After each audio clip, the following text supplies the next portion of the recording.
What if Varys secretly raised Jon Snow in Essos to be king? Let's explore the depths of it in the video. The tower stands silent in the Dornish mountains, its stone still warm from the desert sun. Blood stains the courtyard, where 7 men fell, leaving only 2 alive. Lord Eddard Stark kneels beside his dying sister, her face pale as winter snow. Lyanna grips his hand with the last of her strength. "Promise me, Ned," she whispers, her voice barely audible above the wind. "Promise me you'll protect him."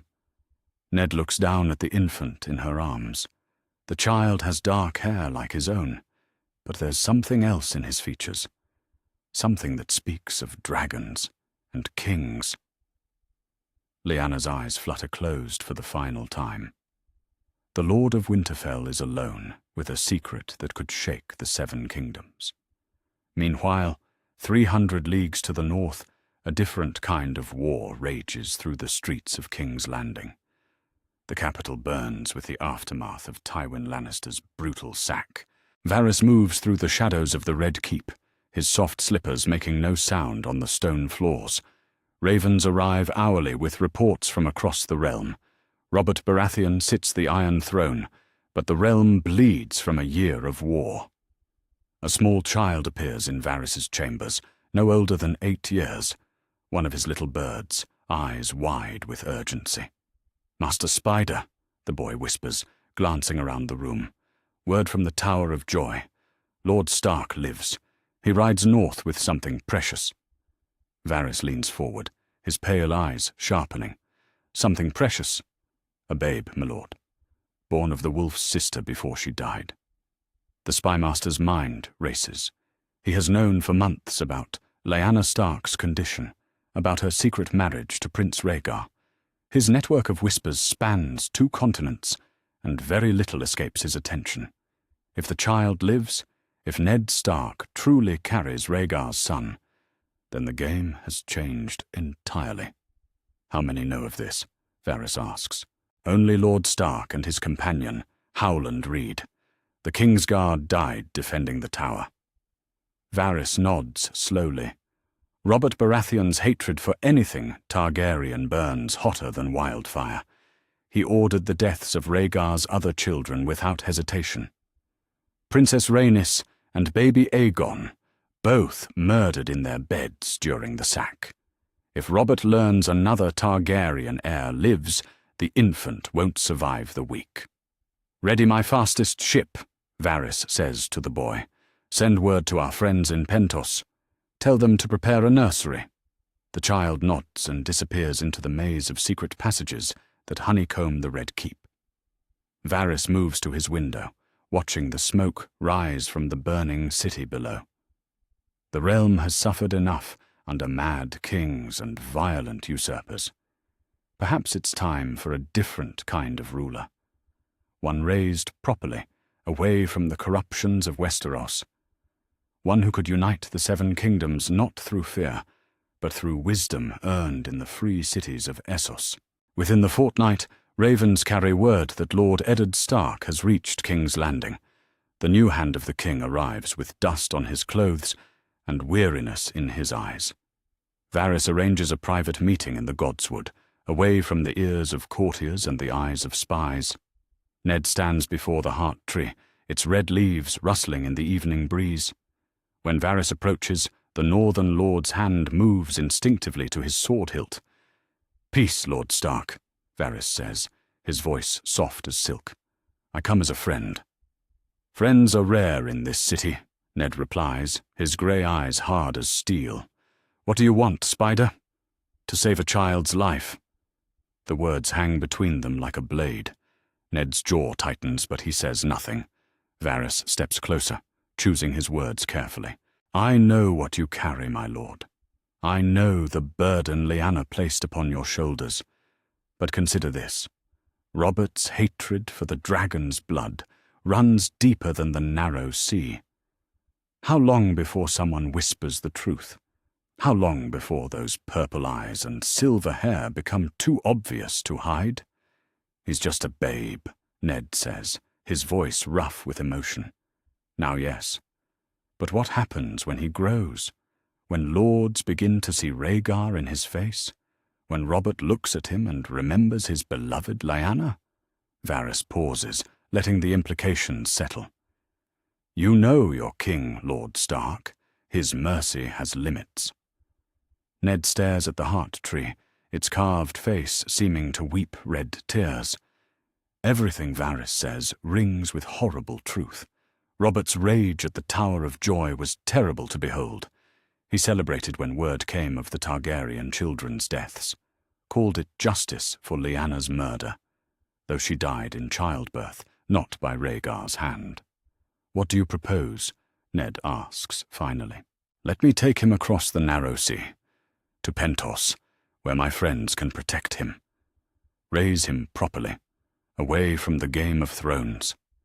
Let him grow strong and wise in the free cities, where Robert's reach cannot touch him. And then what?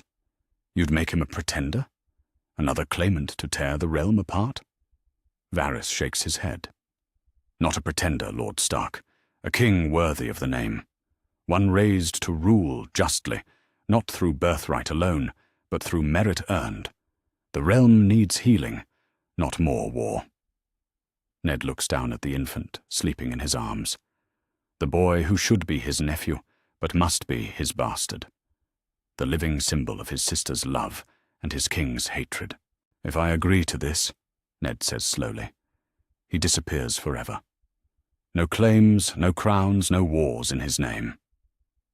Perhaps, Varys says carefully. But if the realm falls into chaos again, if Robert's line fails or the kingdoms tear themselves apart, wouldn't you want someone worthy to rebuild what was lost? The gods would fall silent, except for the whisper of wind through leaves. Ned Stark weighs honor against pragmatism, duty against love. In the end, it's the memory of Lyanna's voice that decides him. Promise me, Ned. Swear to me he'll be safe, Ned says. By all the gods, old and new, I swear it. With that, the Lord of Winterfell hands over the most dangerous secret in Westeros. Varys cradles the infant carefully, noting the strong grip of tiny fingers and the alert dark eyes that seem to take in everything. What will you call him? Ned asks. Aegon Rivers, Varys replies. A merchant's bastard from Pentos, unremarkable and unnoticed, until the time comes for him to be remarkable indeed. The ship departs from King's Landing in the dead of night, carrying precious cargo toward the free city of Pentos. In the captain's cabin, Varys watches over the sleeping child who may one day rule the Seven Kingdoms. The infant stirs, purple eyes opening briefly before settling back into peaceful slumber. Sleep well, young dragon, Varys whispers. Your education in kingship begins tomorrow. The narrow sea stretches endlessly ahead, carrying them toward Essos and a future that no one in Westeros can imagine. Behind them, King's Landing burns with the last fires of Robert's rebellion. Ahead lies the patient work of raising a king worthy of his bloodline. In the water beneath the ship, dolphins race alongside the vessel as if escorting royalty home. The stars above shine down on the newest player in the great game, though he sleeps unaware of the destiny that awaits him across the wine-dark sea. 3 years pass in the free city of Pentos, and the child known as Aegon Rivers grows strong under Illyrio Mopatis's roof. The Magister's manse sprawls across 7 terraces, its gardens filled with lemon trees and pools of blue-tiled water. Here, far from the Iron Throne and Robert's rage, a young dragon learns to walk among men. Aegon toddles through the marble corridors on sturdy legs, his dark hair catching the morning light that streams through tall windows. At 3 years old, he speaks his first words in High Valyrian, taught by a maester who fled King's Landing when the dragons fell. The boy's purple eyes shine with curiosity as he points to tapestries depicting ancient Valyrian lords riding dragons above smoking ruins. Dracarys, he says carefully, the word rolling off his tongue like music. Varys watches from the doorway, noting how quickly the child grasps the old tongue. Most children struggle with Valyrian vowels until they reach 5 or 6 years of age. But then, most children don't carry the blood of old Valyria in their veins. "He learns fast," says Maester Lommis, adjusting his grey robes. The old man lost his chain when Robert's supporters purged the capital of Targaryen loyalists. Now he serves Illyrio in exile, grateful for the chance to teach again. "All the more reason to be careful," Varys replies. Bright flames draw attention. In the gardens below, Aegon plays war games with wooden swords and carved knights. The servants' children join him, and within minutes, the 3-year-old has organized them into 2 armies. He commands the eastern force, while a kitchen boy named Joss leads the west. What starts as random running becomes structured battle as Aegon directs his troops to flank positions. "Take the fountain," he orders, pointing with his wooden blade. "Surround them when they charge." The other children follow his lead without question. There's something in his voice that makes people want to obey, even at such a young age. When Joss's army rushes forward, Aegon's forces execute a perfect pincer movement, capturing the fountain and winning the day. Illyrio emerges from his solar, his massive frame draped in silk and cloth of gold. The Magister's yellow beard glistens with perfumed oils as he watches the children play. His small eyes, almost lost in his fleshy face, study the boy with interest. "The child has instincts," he murmurs to Varys. "More than instincts," Varys replies. "He sees the field as a whole, not just his own piece of it. That's a rare gift."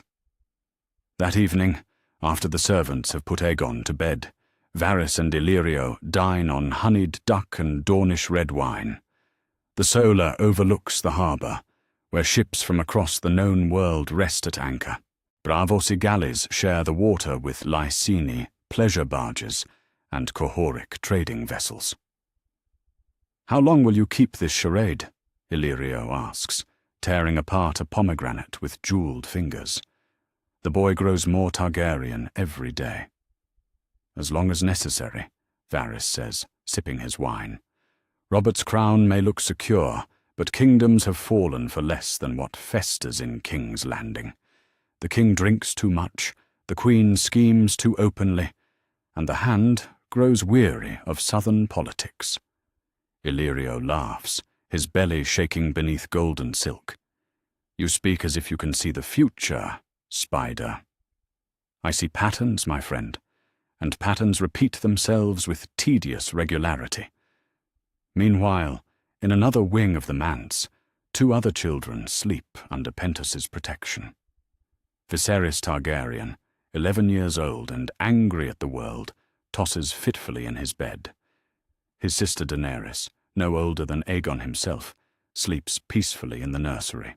The exiled prince and princess arrived in Pentos just a moon's turn ago, carried across the narrow sea by loyal retainers after their flight from Dragonstone.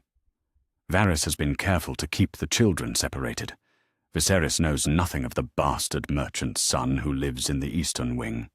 Daenerys is too young to understand the significance of purple eyes and silver-gold hair. Still, accidents happen in large houses, and secrets have a way of revealing themselves when least expected. "The Targaryen boy grows suspicious," Illyrio says, breaking into Varys's thoughts.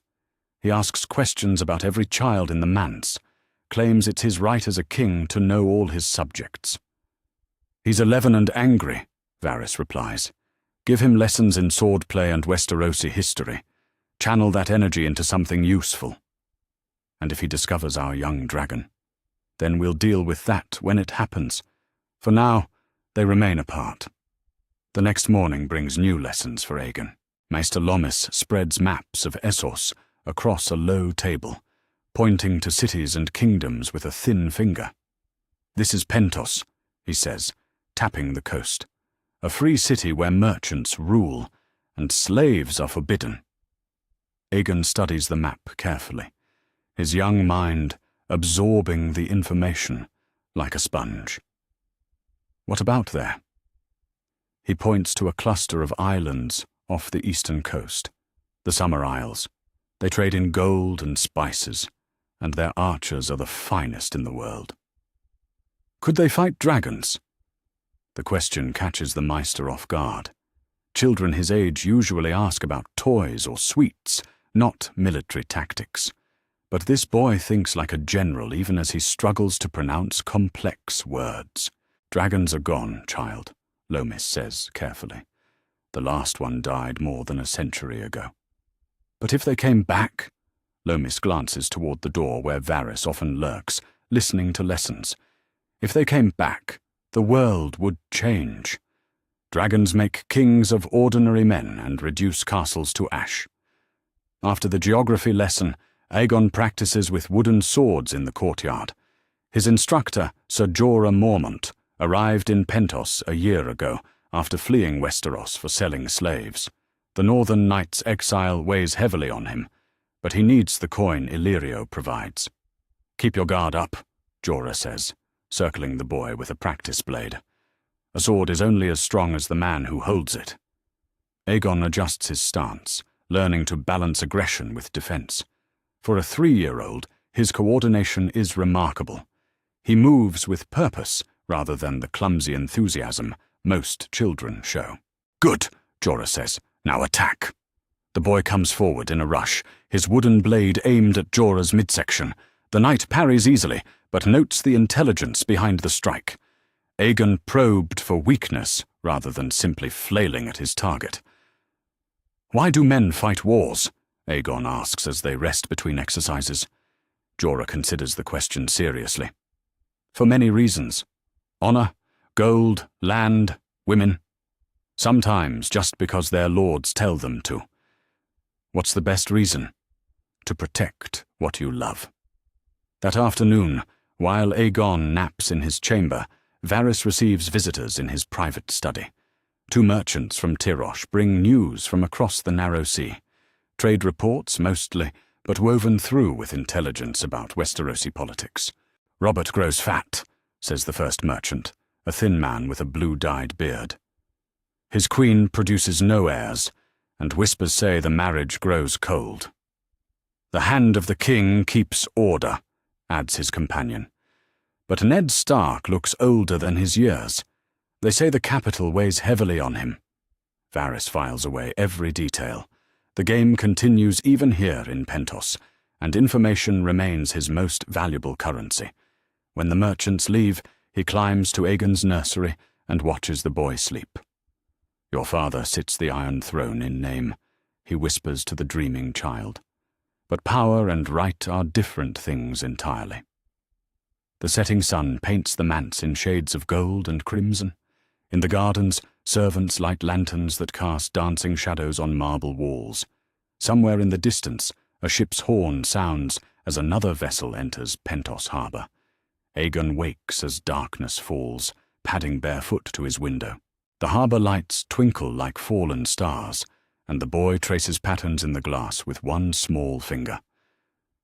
"Dracarys," he whispers to the night, not knowing what the word truly means, but sensing its power nonetheless. In the great hall below, Illyrio hosts a feast for visiting dignitaries. Wine flows like water, and musicians play soft melodies that drift through the manse. The Magister's laughter booms across the chamber as he entertains ship captains and trade princes. None of them suspect that sleeping above their heads lies the true heir to the Iron Throne, dreaming dragon dreams in a city where the old blood still remembers what it means to rule. 7 years have passed since the babe crossed the narrow sea, and Aegon Rivers stands in the courtyard of Illyrio's manse with a steel sword in his hands. The boy has grown tall for his age, his dark hair now showing glints of silver in the morning sun. Purple eyes focus intently on his opponent, a sellsword captain named Krasnis, who came north from Slaver's Bay seeking employment. "Again," Krasnis says, raising his curved blade. "This time watch my feet, not my sword." Aegon adjusts his grip and circles left. At 7 years old, most children play with wooden toys. This boy studies his enemy's movement like a master reads ancient texts. The sellsword lunges forward with a testing thrust. Aegon sidesteps smoothly, his counter-attack aimed precisely at the gap between arm and body. Krasnis parries with effort, surprise flickering across his scarred face. Good. You learn to see the patterns. Patterns win wars, Aegon replies, his voice carrying an authority that seems older than his years. Varys watches from the shaded gallery, noting how naturally command comes to the boy. 7 years of careful cultivation show in every gesture, every decision. The child thinks 3 moves ahead in sword work, just as he does in the strategic games Maester Lomis sets for him. He grows dangerous, Illyrio murmurs, approaching with wine in his hands. The Magister's bulk has increased over the years, his yellow beard now streaked with grey. The other boy asks questions. Varys turns his attention to where Viserys Targaryen practices alone in another corner of the courtyard. The exiled prince, now 15, swings his blade with angry precision. His silver-gold hair catches the light as he attacks invisible enemies, muttering curses under his breath. What sort of questions? About the merchant's bastard who speaks High Valyrian better than most Meisters. About purple eyes that seem to see too much. Illyrio sips his wine thoughtfully. Yesterday he demanded I present every child in the manse for his inspection.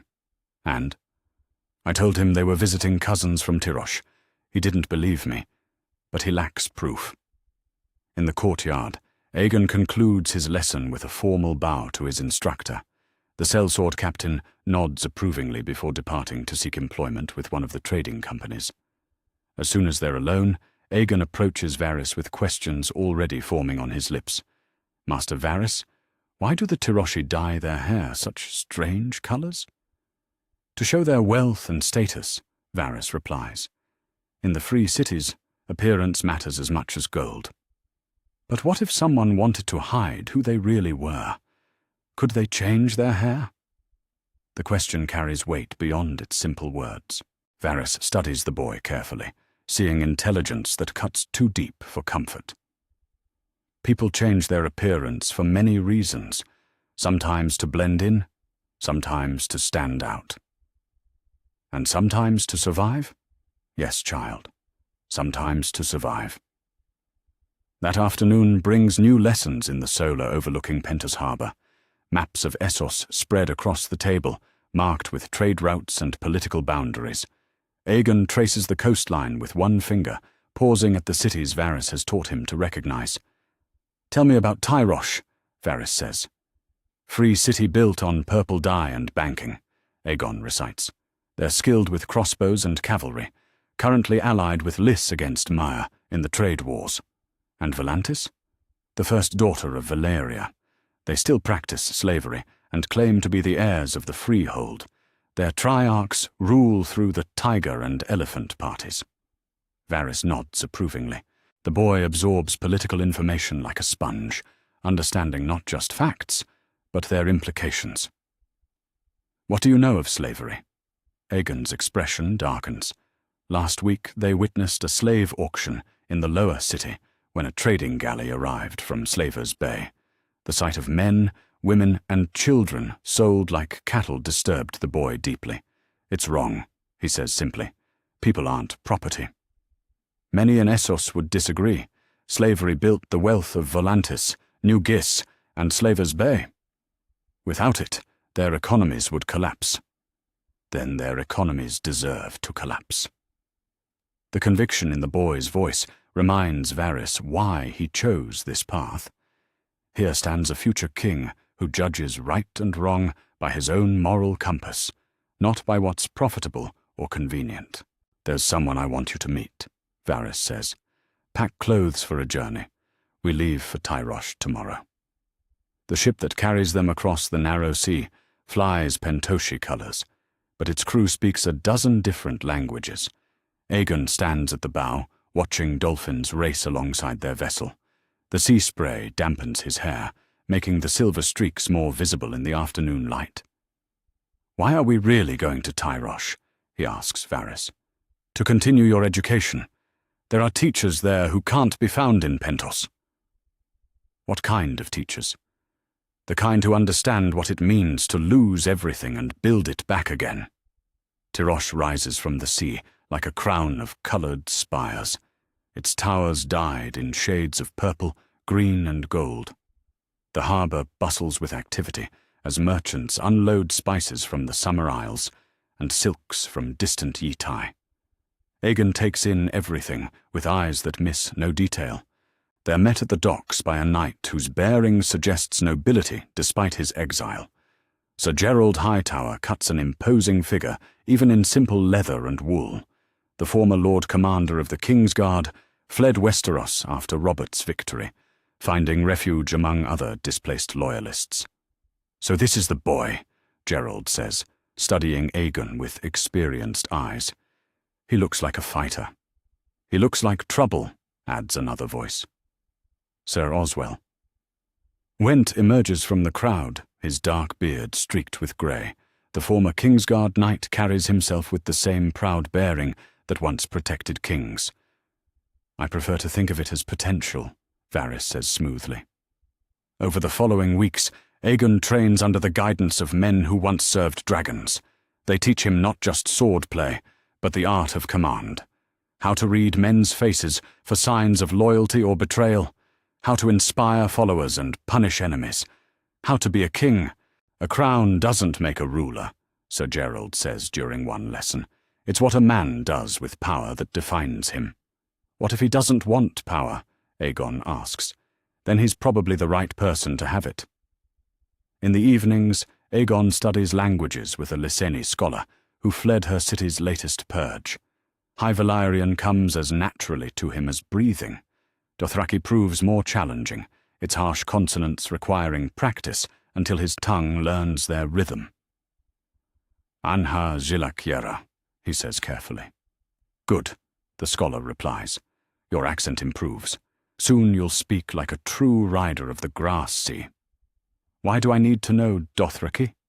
"Because knowledge is power, young one, and power comes in many forms."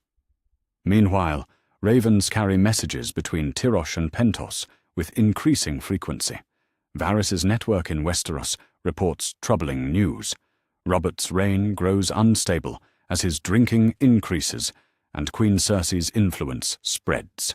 The realm bleeds gold to pay for the king's tournaments and feasts, while lords grow restless with heavy taxation. "How much longer?" Sir Oswell asks during one of their private conferences. "Patience," Varys replies. "Kingdoms don't fall in a day, but when they do fall, we must be ready to catch the pieces.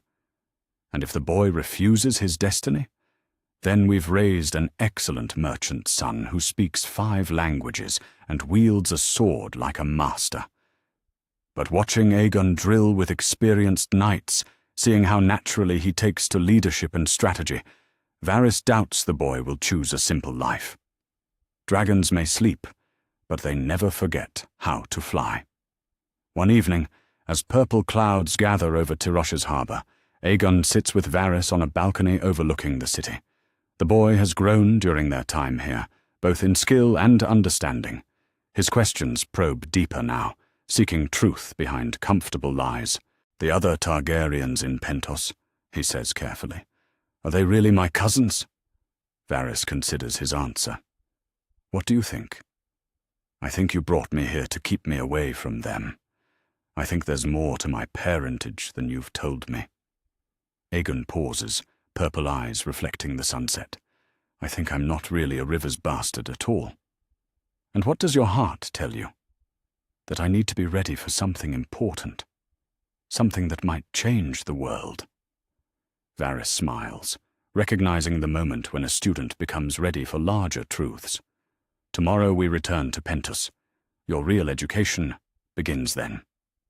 The ship carries them back across the narrow sea, under stars that shine like scattered diamonds. Aegon stands at the rail, no longer the child who left Pentos, but not yet the man he'll become. Behind them, Tyrosh fades into darkness. Ahead lies a future that will test everything they've built together.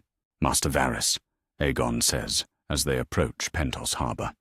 "When you're ready to tell me the truth about who I really am, I'll be ready to hear it." "I know you will, young dragon. I know you will." The great trading hall of Pentos bustles with activity as merchants from across the known world gather to negotiate contracts and exchange news. Aegon Rivers, now 10 years old and tall for his age, walks beside Varys through the crowded marketplace. The boy's silver-streaked hair catches the morning light, and his purple eyes observe everything with sharp intelligence. "Remember what I taught you about reading faces," Varys murmurs as they approach a cluster of Westerosi traders. Men reveal more with their expressions than their words. Aegon nods, studying the merchants who huddle around a table covered with parchments. Their clothes mark them as minor lords and wealthy traders from the Reach and Riverlands. One man's face carries deep worry lines, while another keeps glancing toward the harbor, as if expecting unwelcome ships. "They speak of the Iron Islands," Varys says quietly. "The rebellion ended 4 years ago, but its effects still ripple across the realm." "What rebellion?" "Balon Greyjoy declared himself king of the Iron Islands and raided the western coast. Robert crushed him with help from Ned Stark and Tywin Lannister, but the victory came at a price." Aegon listens carefully as Varys explains how the rebellion weakened Robert's treasury and exposed the cracks in his alliance with the great houses. The boy absorbs political lessons the way other children collect toys, understanding instinctively how power shifts and balances. "The crown's debts grow larger each year," one of the Westerosi merchants says to his companions. "My cousin serves in the capital. He says the king borrows gold from anyone willing to lend it." "And what happens when the lenders demand payment?" "That's what worries me most." Varys guides Aegon away from the traders before their conversation becomes too sensitive. They pass through the Silk Quarter, where Lyseni merchants display their finest goods, then into the spice markets where Summer Islanders haggle over cinnamon and pepper. "Why do you show me these things?" Aegon asks. "Because knowledge is the only currency that never loses value. Someday you may need to understand how kingdoms rise and fall." That afternoon brings a different lesson as Varys takes Aegon to the harbour district. 3 sellsword companies have arrived in Pentos, seeking employment with the various trading houses. The Golden Company's black banners fly alongside the Windblown and the Company of the Cat. Seasoned warriors drill in formation while their captains negotiate terms with potential employers. "Watch how they organize themselves," Varys says, pointing to where the Golden Company practices. "See how the sergeants position themselves to keep order without seeming to threaten their men's independence." Aegon studies the sellswords with growing fascination. These men fight for gold rather than love or duty, yet they maintain discipline that would impress any lord's household guard. Their loyalty extends only as far as their contracts, but within those bounds they follow orders without question. "How do you earn the loyalty of men who fight for coin?" he asks. "By proving your worth following, by sharing dangers and rewards equally, by keeping your word once given." A commotion near the Golden Company's camp draws their attention.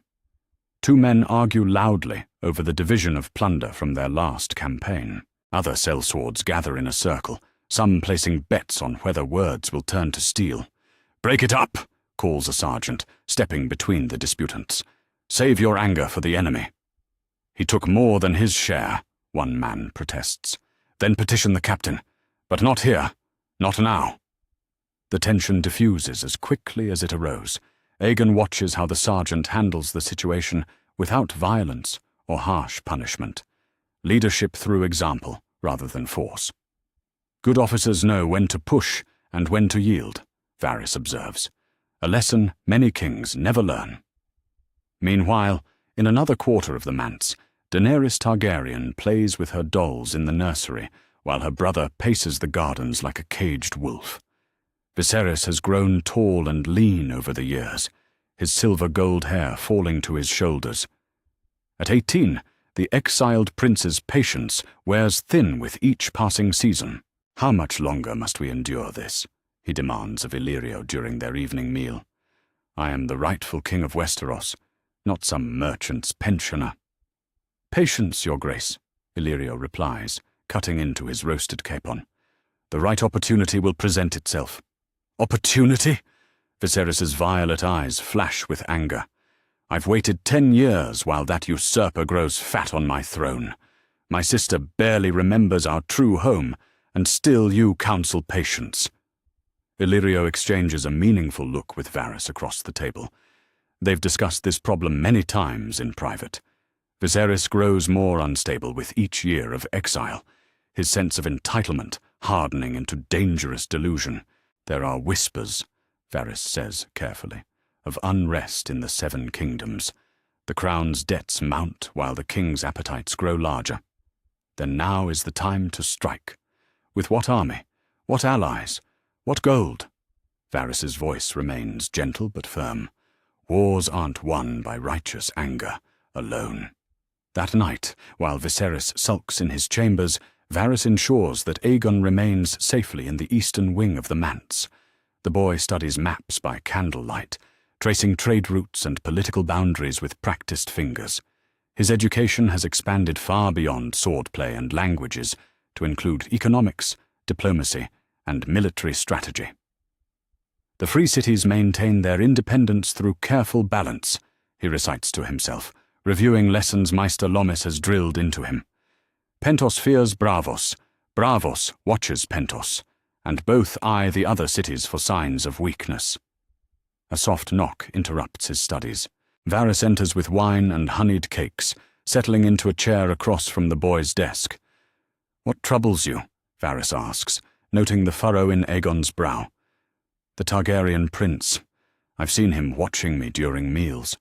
His eyes—" Aegon struggles for words. "It's like he knows something I don't." Prince Viserys sees enemies everywhere. It's the curse of exile. Every shadow becomes a threat, every stranger a spy. "But I'm not a stranger. I've lived here for years." Varys chooses his next words carefully. "Some men cannot bear to see others possess what they lack. You have peace, purpose, teachers who care about your development.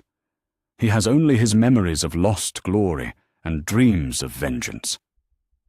"Is that why you keep us apart?" "I keep you apart because some meetings happen only when the time is right, and that time has not yet come." The following week brings an opportunity to test Aegon's diplomatic skills. A dispute arises between Pentoshi silk merchants and Tiroshi dye traders over a shipment that arrived damaged by seawater. Both sides threaten to abandon their partnership, which would disrupt trade relationships Varys has spent years building. "Come," Varys says to Aegon, "watch how honest brokers resolve conflicts." The meeting takes place in a neutral warehouse near the harbour. Representatives from both cities argue heatedly while their guards eye each other with professional wariness. The Pentoshi claim the damage occurred after the silk left their hands. The Tiroshi insist their dyes were properly sealed and blame rough handling during loading. "Perhaps," Aegon says quietly during a lull in the shouting. "The question isn't who caused the damage, but how to prevent it happening again." The merchants turn to stare at the boy who dares speak during their negotiations. Varys nods encouragingly, signaling Aegon to continue. "The silk still has value despite the water stains," the boy continues. "Perhaps it could be sold at a reduced price to buyers who don't mind the imperfections. The loss could be shared between both parties, and future shipments could use better waterproof containers." The Pentoshi representative strokes his beard thoughtfully. The boy speaks sense. "We could market the damaged silk as sea-kissed. Some buyers prefer unique patterns." "And the extra cost for waterproof containers?" asks the Tiroshi. "Split between us. Better small costs now than large losses later." Within an hour, the dispute is resolved to everyone's satisfaction. Both sides save face while finding practical solutions to their problems. As they leave the warehouse, the Pentoshi merchant approaches Varys with curiosity. "Your son shows wisdom beyond his years," the man says. "Does he seek employment in the trading houses?" "Not yet," Varys replies, but perhaps someday he'll find his true calling. That evening, as ships arrive from across the narrow sea, bringing news of distant lands, Aegon sits with Varys on the manse's highest balcony. The boy has grown thoughtful since the morning's negotiations, understanding for the first time how words can accomplish what swords cannot. "Master Varys," he says, watching stars emerge in the darkening sky, "what happens to princes who lose their kingdoms? Some spend their lives plotting return. Others build new lives in strange lands. A few find purposes greater than the crowns they lost. Which kind will I be?" Varys studies the boy's profile in the starlight, seeing determination mixed with uncertainty. "That depends on what kind of king you choose to become. I thought merchants' bastards don't become kings. In Essos, stranger things have happened. The Golden Company was founded by exiles who refused to accept defeat. The Magisters of Pentos began as common traders who seized power through wit and gold. Even bastards can rise if they prove themselves worthy of following." Below them, the harbour lights reflect on dark water like scattered diamonds. Ships from Bravos, Volantis, and the Summer Isles rest at anchor, their crews sharing stories of distant ports and profitable ventures. In the manse, servants prepare for sleep, while guards patrol the walls against thieves and spies. "Tomorrow we visit Mare," Varys announces. "Their Magisters seek allies against Volantine expansion. It will be good practice for you." "Practice for what?" "For the day when your words carry the weight of armies behind them." Aegon nods, accepting another lesson in the endless education Varys has planned for him. The boy doesn't yet understand his true destiny, but he's beginning to sense its approaching shadow. In the distance, a ship's bell tolls the hour, while night settles over the free city of Pentos. "Master Varys?" Aegon asks as they prepare to retire. "Yes." "When that day comes, will you still be there to guide me?" "As long as you need me, young dragon. As long as you need me." The hidden chamber beneath Illyrio's manse holds treasures that predate the doom of Valyria. Aegon Rivers, now 12 years old and tall as a boy of 14, runs his fingers along ancient stone carved with dragon motifs. He discovered this place by accident while exploring the cellars, following a draught of cool air through a crack in the wall. Tapestries bearing the three-headed dragon hang from the walls, their crimson and black still vibrant after centuries. Scrolls written in High Valyrian fill shelves carved from single blocks of marble. In the center of the chamber, a pedestal holds 3 objects that make Aegon's breath catch in his throat. Dragon eggs. Petrified and cold, but unmistakably real. One black as a midnight sky, one deep green like forest shadows, one cream and gold like morning sunlight. The boy reaches toward the black egg with trembling fingers, feeling heat that shouldn't exist in stone turned to rock. Beautiful, aren't they? Aegon spins around to find Varys standing in the chamber's entrance, his pale eyes reflecting the soft light of oil lamps. The spymaster's expression carries no surprise, only the patient look of someone who has waited long for this moment. "You knew I would find this place," Aegon says. "It's not a question. I hoped you would. When you were ready." Varys steps into the chamber, his soft shoes making no sound on the polished floor. "Tell me what you see." "Targaryen artifacts, royal treasures." Aegon pauses, his purple eyes studying Varys's face. "Things that should belong to Prince Viserys, not hidden in a merchant's cellar." "Should they? And what makes Viserys more worthy of dragon eggs than you?" The question hangs in the air between them like a blade. Aegon has grown too clever over the years to miss the implications in Varys's words, too observant not to notice how carefully his education has been shaped, how his features mirror those of the exiled prince upstairs. "Who am I?" he asks quietly. Varys approaches the pedestal where the dragon eggs rest in their ancient glory. "You are Aegon Targaryen, 6th of that name, rightful heir to the Iron Throne of Westeros, son of Prince Rhaegar and Lady Lyanna Stark."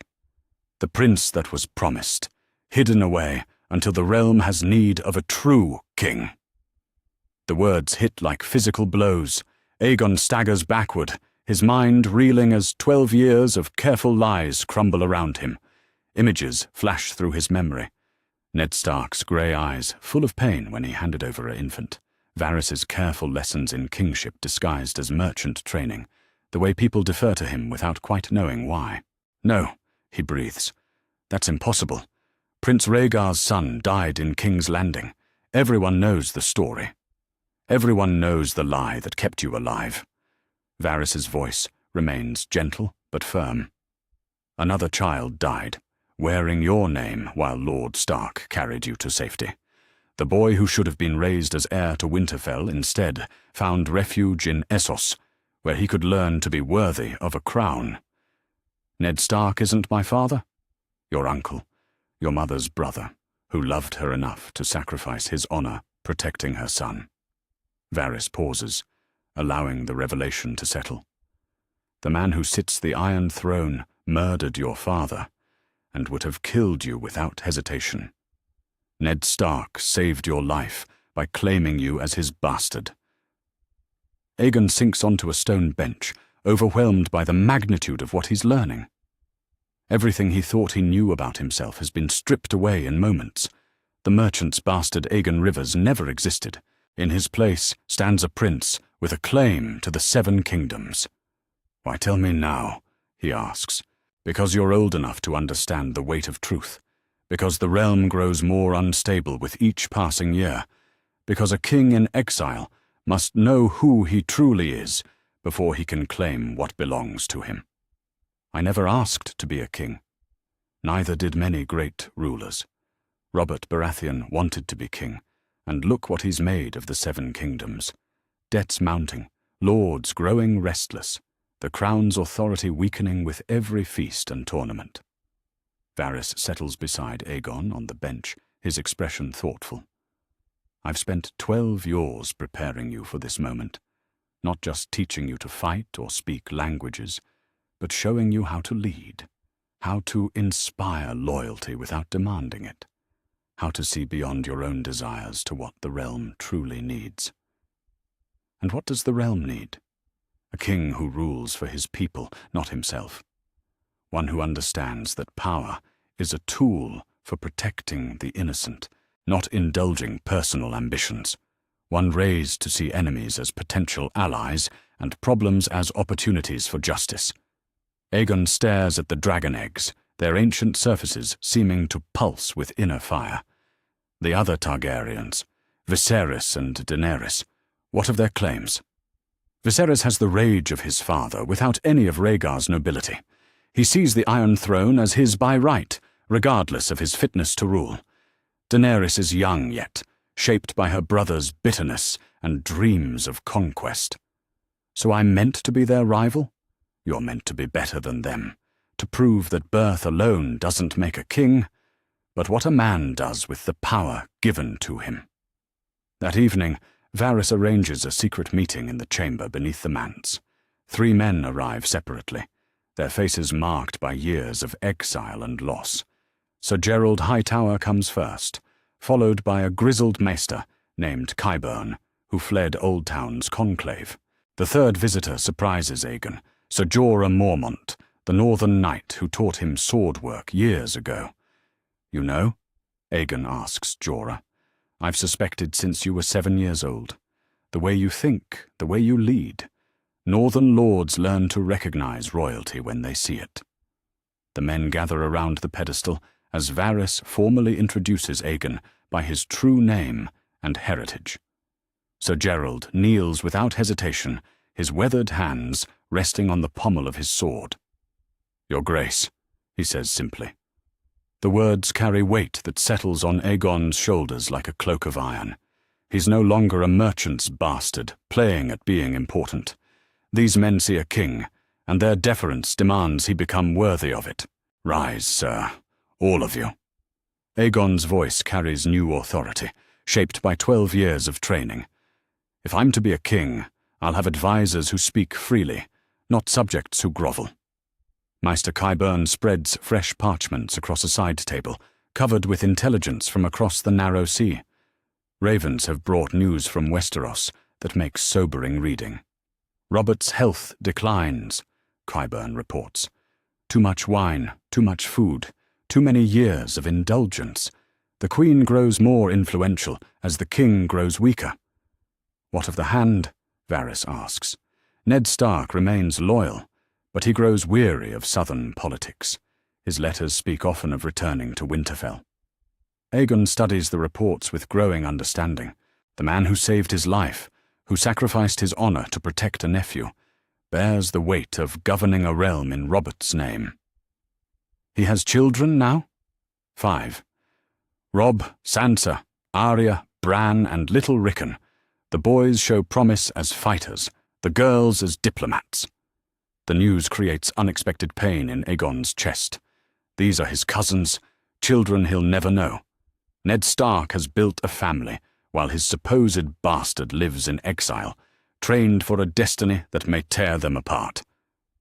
If I press my claim, Aegon says slowly, I make war on the only father I've ever known.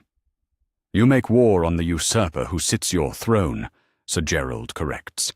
Ned Stark will understand duty when the time comes. Will he? Or will he choose his king over his nephew? The question silences the chamber. Even Varys has no easy answer for the loyalty conflicts that lie ahead. The Game of Thrones demands sacrifices from everyone who plays it. Later that night, alone in the hidden chamber, Aegon approaches the dragon eggs once more. He places his hands on the black stone, closing his eyes and concentrating, as stories say Targaryens once did. The tales speak of dragon lords who could wake stone dragons with their blood and will. Nothing happens. The eggs remain cold and lifeless, ancient artifacts of a lost age. But for a moment, Aegon thought he felt something stir within the stone, a warmth that had nothing to do with the oil lamps. Dragons are more than beasts, Varys says from the doorway. They're symbols of power that changes the world. But the greatest dragons live in men's hearts, not in the sky.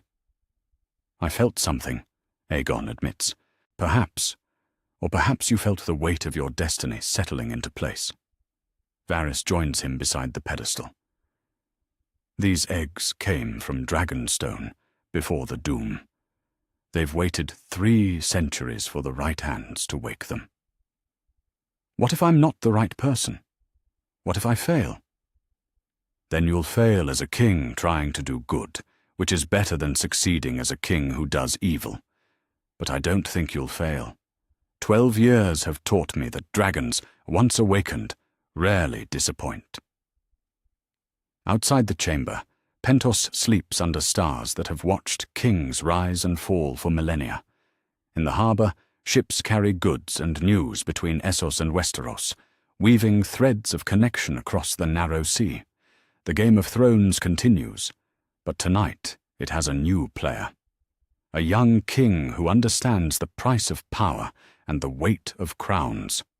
A dragon raised among merchants who learned that true wealth comes from protecting those weaker than yourself. A prince who must choose between the family that saved him and the throne that is his birthright. Your Grace, Varys says as they prepare to leave the chamber. It's the first time he's used the title, and it settles on Aegon like armor forged from responsibility and hope.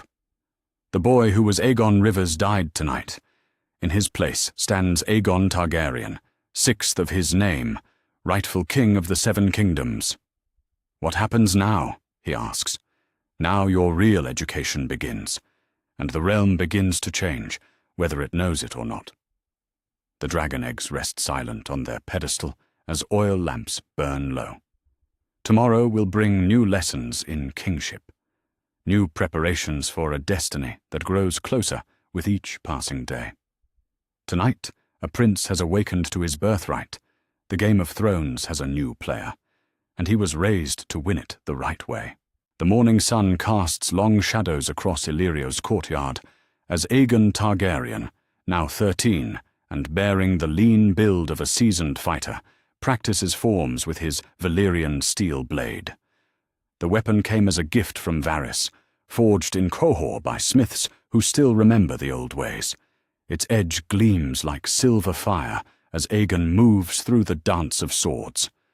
"Your footwork improves," Ser Jorah observes from the gallery, "but you still telegraph your intentions with your shoulders." Aegon adjusts his stance, feeling the balance of steel in his hands. 13 years old, but already taller than most grown men, his silver-streaked hair tied back in the style of Pentoshi nobles.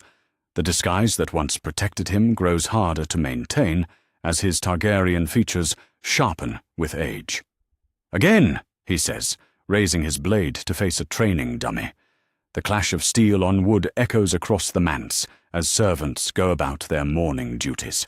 In the kitchens, cooks prepare fresh bread and honeyed wine. In the stables, grooms tend to horses brought from the Dothraki Sea. And in the eastern wing, Prince Viserys Targaryen paces his chamber like a caged wolf, his violet eyes burning with suspicion. The confrontation has been building for weeks. Servants whisper of the young merchant's son who speaks High Valyrian like a prince and carries himself with royal bearing. Kitchen maids note how quickly he learned their names and how kindly he treats them. Stable boys speak of his skill with horses that would normally shy from strangers. "Bring me the boy," Viserys commands his retainer, a sellsword named Davin who serves for gold rather than loyalty. "I would meet this mysterious cousin from Tyrosh." Meanwhile, Varys receives troubling news in his solar overlooking the harbour. A raven from King's Landing bears coded messages that make his pale eyes narrow with concern. The Game of Thrones accelerates in Westeros as old alliances strain under the weight of Robert's declining rule. "What word from the capital?" Aegon asks, entering the solar with training sweat still drying on his brow. "Dangerous word. The Queen grows bolder in her schemes, while the King drowns in wine. Lord Stark finds himself caught between his honour and his duty more often each day." Varys spreads fresh parchments across his desk, revealing intelligence gathered by his little birds. Reports of increasing tension between Stark and Lannister forces in the capital. Whispers of debts that grow too large to ignore. Stories of a king who no longer bothers to attend small council meetings. "How long before it breaks?" Aegon asks, studying the reports with understanding beyond his years. "Sooner than I hoped," which makes what happens next more important than ever. Before Varys can explain, commotion erupts in the courtyard below. Davin strides across the stones with purpose, his hand resting on his sword hilt. Behind him walks Prince Viserys, his silver-gold hair catching the sunlight like a crown of flame. "The storm arrives," Varys murmurs. They descend to the courtyard where Viserys waits with the bearing of a king expecting homage.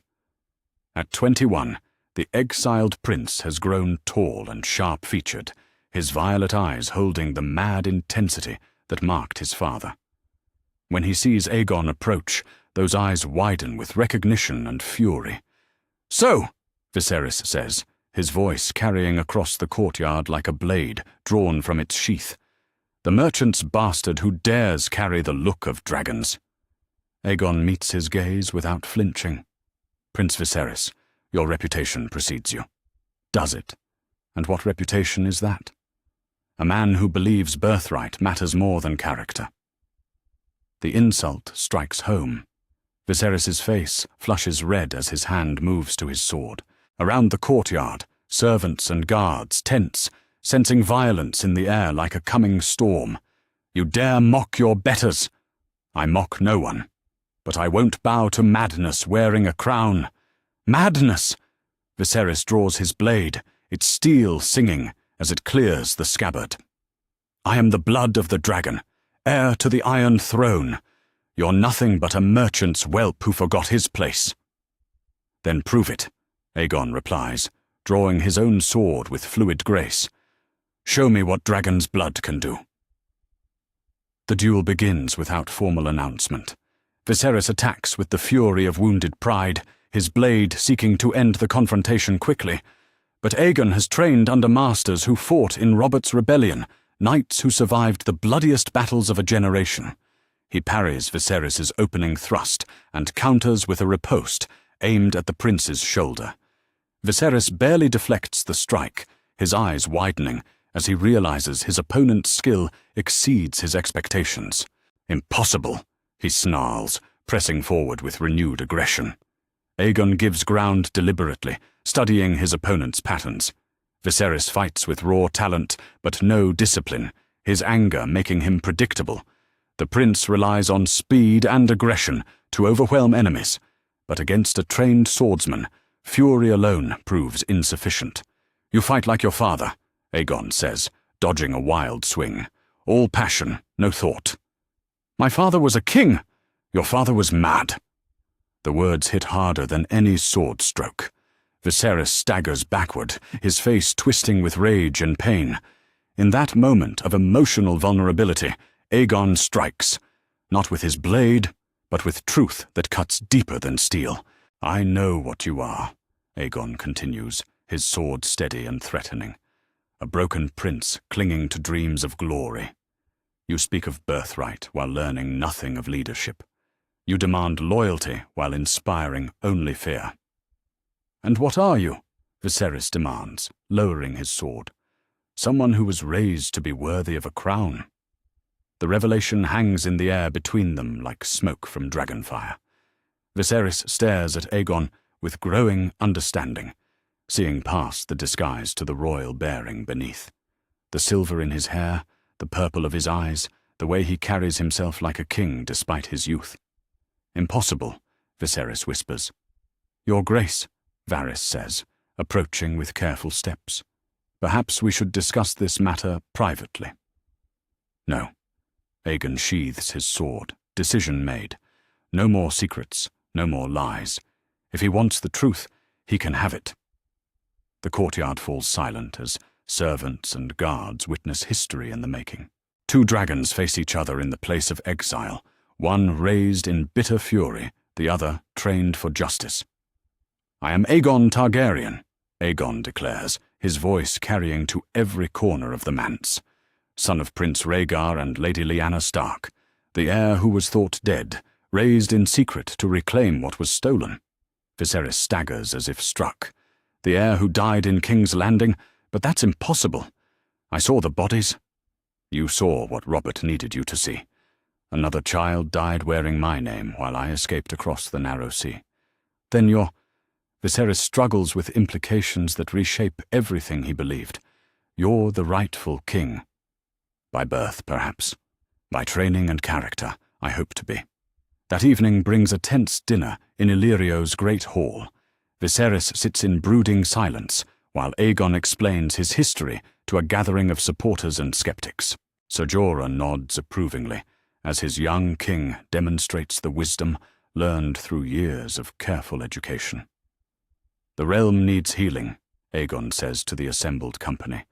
"Not more war, not more vengeance, but justice tempered with mercy. The Iron Throne means nothing if the kingdom bleeds to claim it." "Pretty words," says Sir Gerald Hightower, "but kingdoms aren't conquered with speeches." "No, but they're held with more than swords. A king rules through his people's consent, not their fear." Across the table, a Myrish merchant named Kalos studies Aegon with calculating eyes. The man arrived in Pentos 3 days ago, claiming to seek new trading partnerships. But something in his manner suggests deeper purposes. "Your Grace speaks wisely," Kalos says, his accent marking him as lowborn despite his fine clothes. "But wisdom alone cannot overcome the usurper's armies." "What would you suggest?" "Gold wins more battles than honor, and certain parties in Westeros might pay handsomely for information about Targaryen claimants." The threat hangs unspoken in the air. Aegon sets down his wine cup, his purple eyes focusing on the merchant with new understanding. Around the table, loyal supporters tense as they recognize danger in their midst. "You offer me a choice," Aegon says carefully. "Indeed, partnership or profit. The decision rests with your Grace." "Then my decision is made."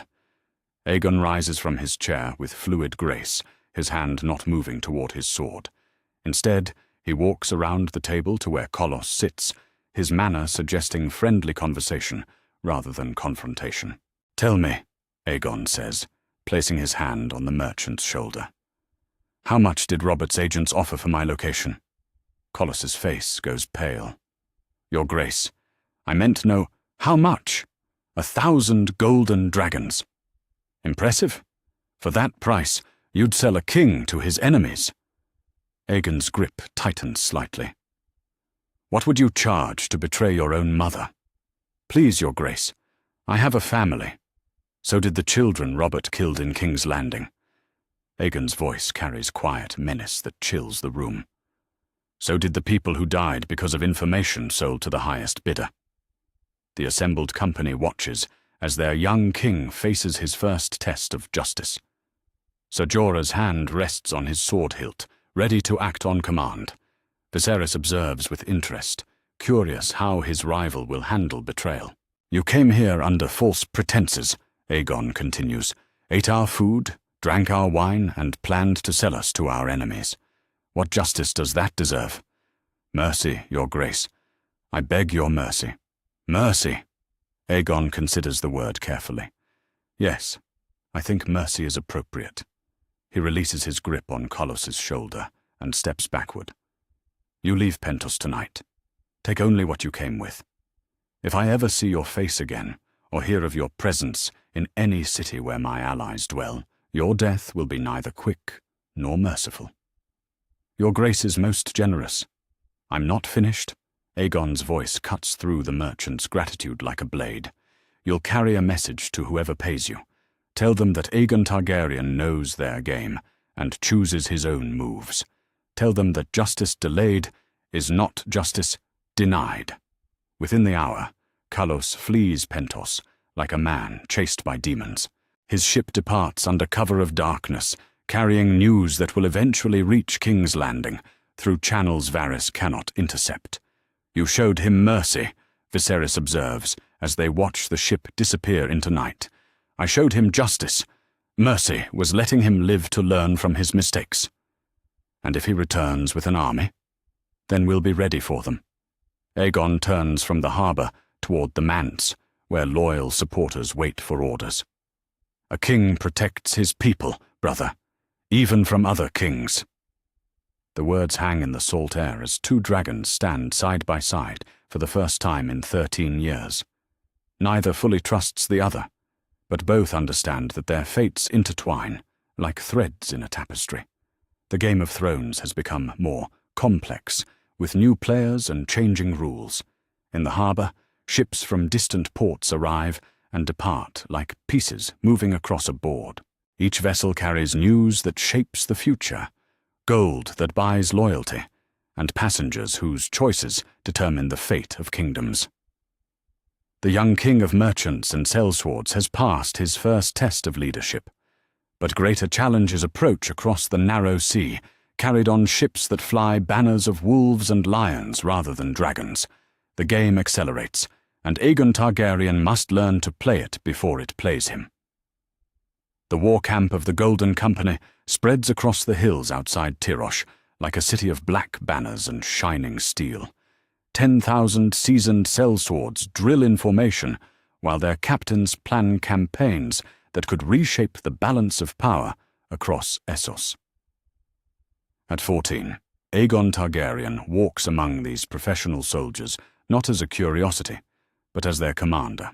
"The Myrish phalanx advances on your left flank," Captain Harry Strickland calls out, pointing across the mock battlefield. "Your archers are pinned, your cavalry scattered. What's your response?" Aegon studies the terrain with eyes trained by masters of war. The exercise tests more than tactical knowledge.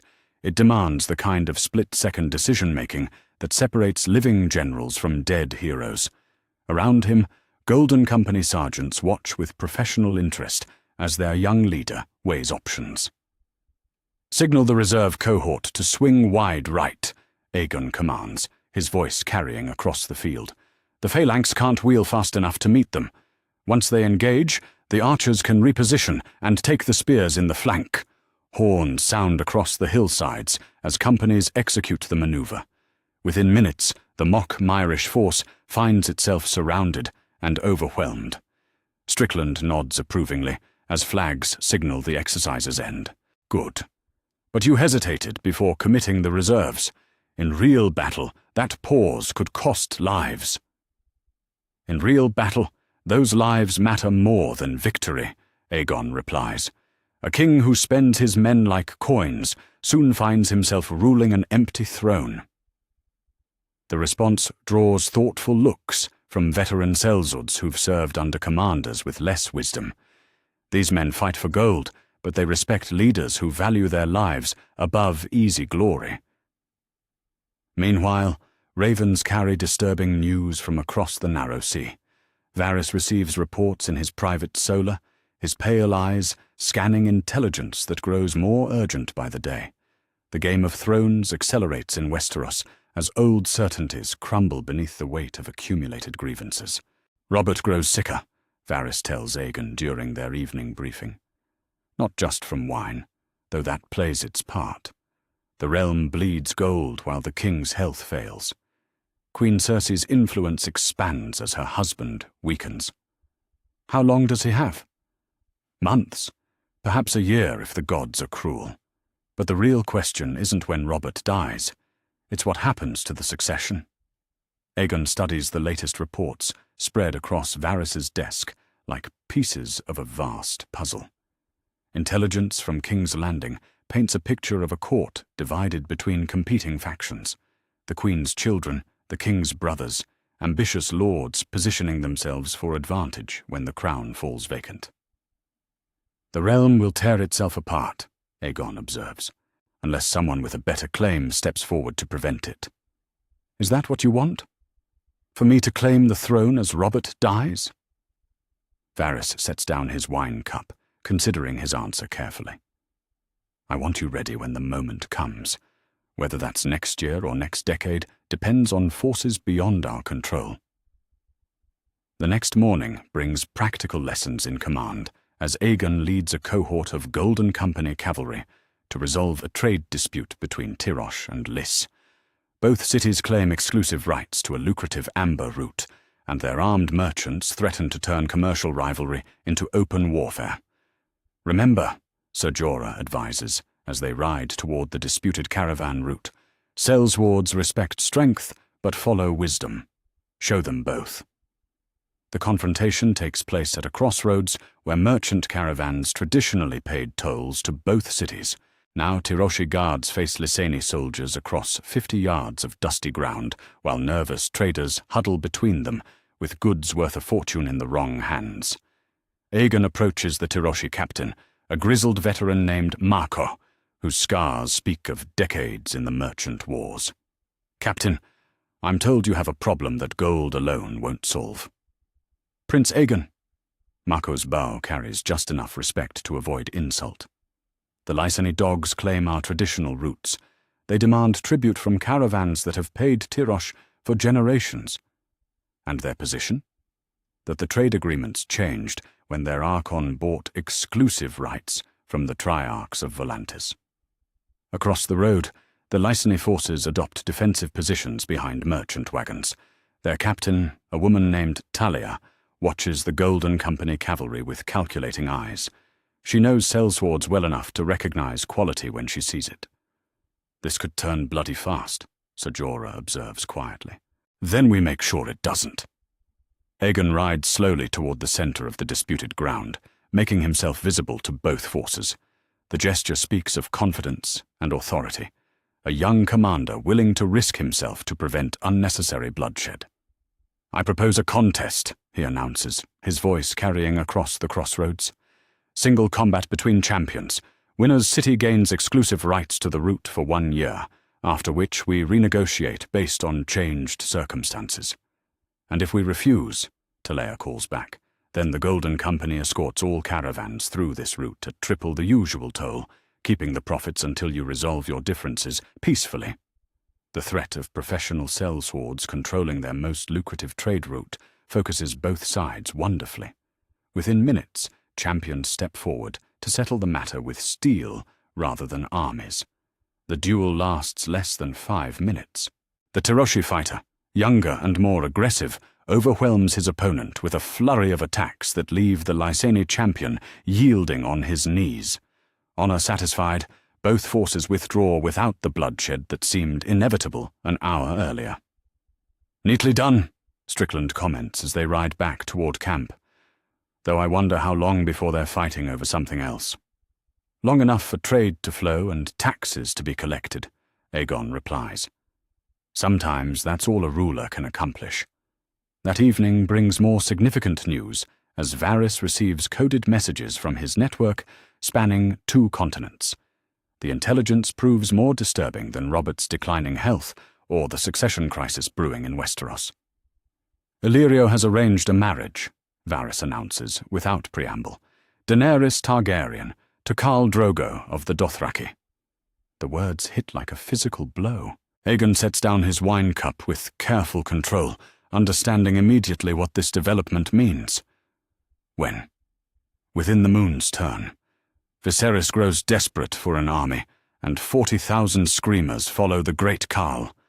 40,000 mounted warriors could take King's Landing if they crossed the narrow sea. Yes, which makes your sister a more immediate threat to Robert's throne than you are. Aegon paces the solar, his mind racing through implications and possibilities. Daenerys, married to a Dothraki warlord, changes the entire balance of power.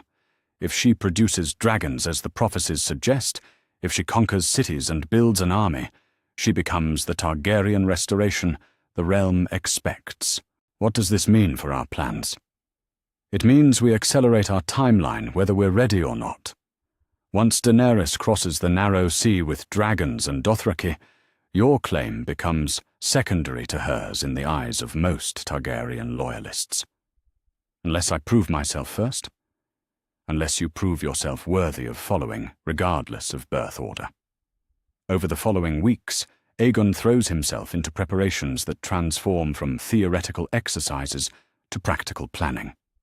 Secret meetings with magisters from Pentos, Norvos, and Qohor explore what support a Targaryen restoration might expect from the free cities. "We could provide ships," offers Magister Ordello of Norvos during one such gathering. "Perhaps 200 vessels if the terms prove favorable." "What terms?" Aegon asks. "Exclusive trading rights with Westeros once you reclaim the throne. Abolition of King's Landing's tariffs on Essosi goods. A formal alliance against Volantine expansion." Similar negotiations unfold across the free cities as word spreads quietly that the last Targaryen prince prepares to reclaim his birthright. Some offer gold, others ships or soldiers. All want something in return: concessions, treaties, advantages that will benefit their cities for generations. "You're building an empire," Sir Gerald Hightower observes after reviewing the proposed agreements. "These magisters don't just want trade deals. They want to reshape the relationship between Essos and Westeros. Is that necessarily bad? Depends on whether you're planning to rule Westeros or become Essos's puppet king." The question haunts Aegon through sleepless nights as he weighs options that grow more complex by the day. Each alliance offers strength, but demands concessions that could limit his freedom as a ruler. Each supporter expects rewards that might conflict with his vision of justice for the Seven Kingdoms. Meanwhile, intelligence arrives from Pentos that Daenerys' wedding proceeds, despite Viserys' growing desperation. The exiled prince had expected to command the Dothraki through his sister's marriage. Instead, he finds himself increasingly irrelevant as Khal Drogo shows more interest in his bride than her brother's claims. "This could work in our favor," Varys suggests during one of their strategy sessions. "If Viserys overreaches and angers the great Khal, it eliminates a rival claimant. At the cost of my sister's safety. Your sister who doesn't know you exist and whose marriage threatens everything we've built." The words sting because they carry truth. Aegon barely remembers Daenerys from their brief time in Pentos as children. To her he remains the mysterious merchant's son who kept to the eastern wing. To him, she represents both family and obstacle, a sister he should protect, and a rival he might have to defeat. There's another option, Aegon says finally, which is, I reveal myself, not to the world but to her, before the wedding, before she crosses the narrow sea with an army that could tear Westeros apart. Varys considers this possibility with the careful attention he gives all political gambits. Dangerous. If she rejects your claim or chooses Viserys over you, you lose the advantage of secrecy. If I don't try, I lose a sister and gain an enemy. And if revealing yourself gets you killed, then I was never worthy of the crown anyway. The decision crystallizes over the next several days as reports arrive of wedding preparations in Pentos. 40,000 Dothraki gathering for a celebration that will reshape the known world. A young queen learning to command warriors who measure strength by the willingness to use it. I'm going to Pentos, Aegon announces to his assembled advisors. Before the wedding, I'll speak with Daenerys privately and give her the choice to stand with me or against me. Your Grace, Strickland protests. That's madness. Khal Drogo's blood riders would cut you down before you spoke 10 words. Not if I approach as a wedding gift, a long-lost brother returning to honor his sister's marriage. And if she denounces you to protect her new alliance, then we'll know where we stand. Preparations begin immediately for a journey that could determine the fate of House Targaryen. Ships are readied, loyal guards selected, diplomatic gifts prepared for a wedding that marks either reunion or the beginning of civil war between the last dragons. In the harbour of Tyrosh, vessels flying Pentoshi colours wait for passengers who carry the hopes and fears of a house that has waited 14 years for restoration. The Golden Company stands ready to march. The free cities prepare their support, and across the narrow sea, a dying king's realm slides toward chaos. The Game of Thrones enters its final phase, with dragons choosing sides before the world burns. The great plaza of Pentos fills with witnesses as 2 dragons face each other beneath the morning sun. Merchants, magisters, and sellsword captains gather in a circle around the marble dais, where Viserys Targaryen stands with naked steel in his hands. Across from him, Aegon awaits with the calm patience of a king who knows his worth. "Pretender!" Viserys shouts, his voice carrying across the square like a battle cry. "Bastard merchant's whelp who dares claim the blood of dragons!" The crowd murmurs with anticipation. Word has spread through Pentos like wildfire that the exiled prince challenges the mysterious young man who commands sellswords and speaks with the authority of kings. Silver hair gleams in the sunlight as both claimants face each other with the bearing of royalty. "I claim nothing that isn't mine by right," Aegon replies, his voice steady and clear. "But I'll prove that right with steel if necessary." Illyrio watches from his balcony overlooking the plaza, his massive frame draped in cloth of gold.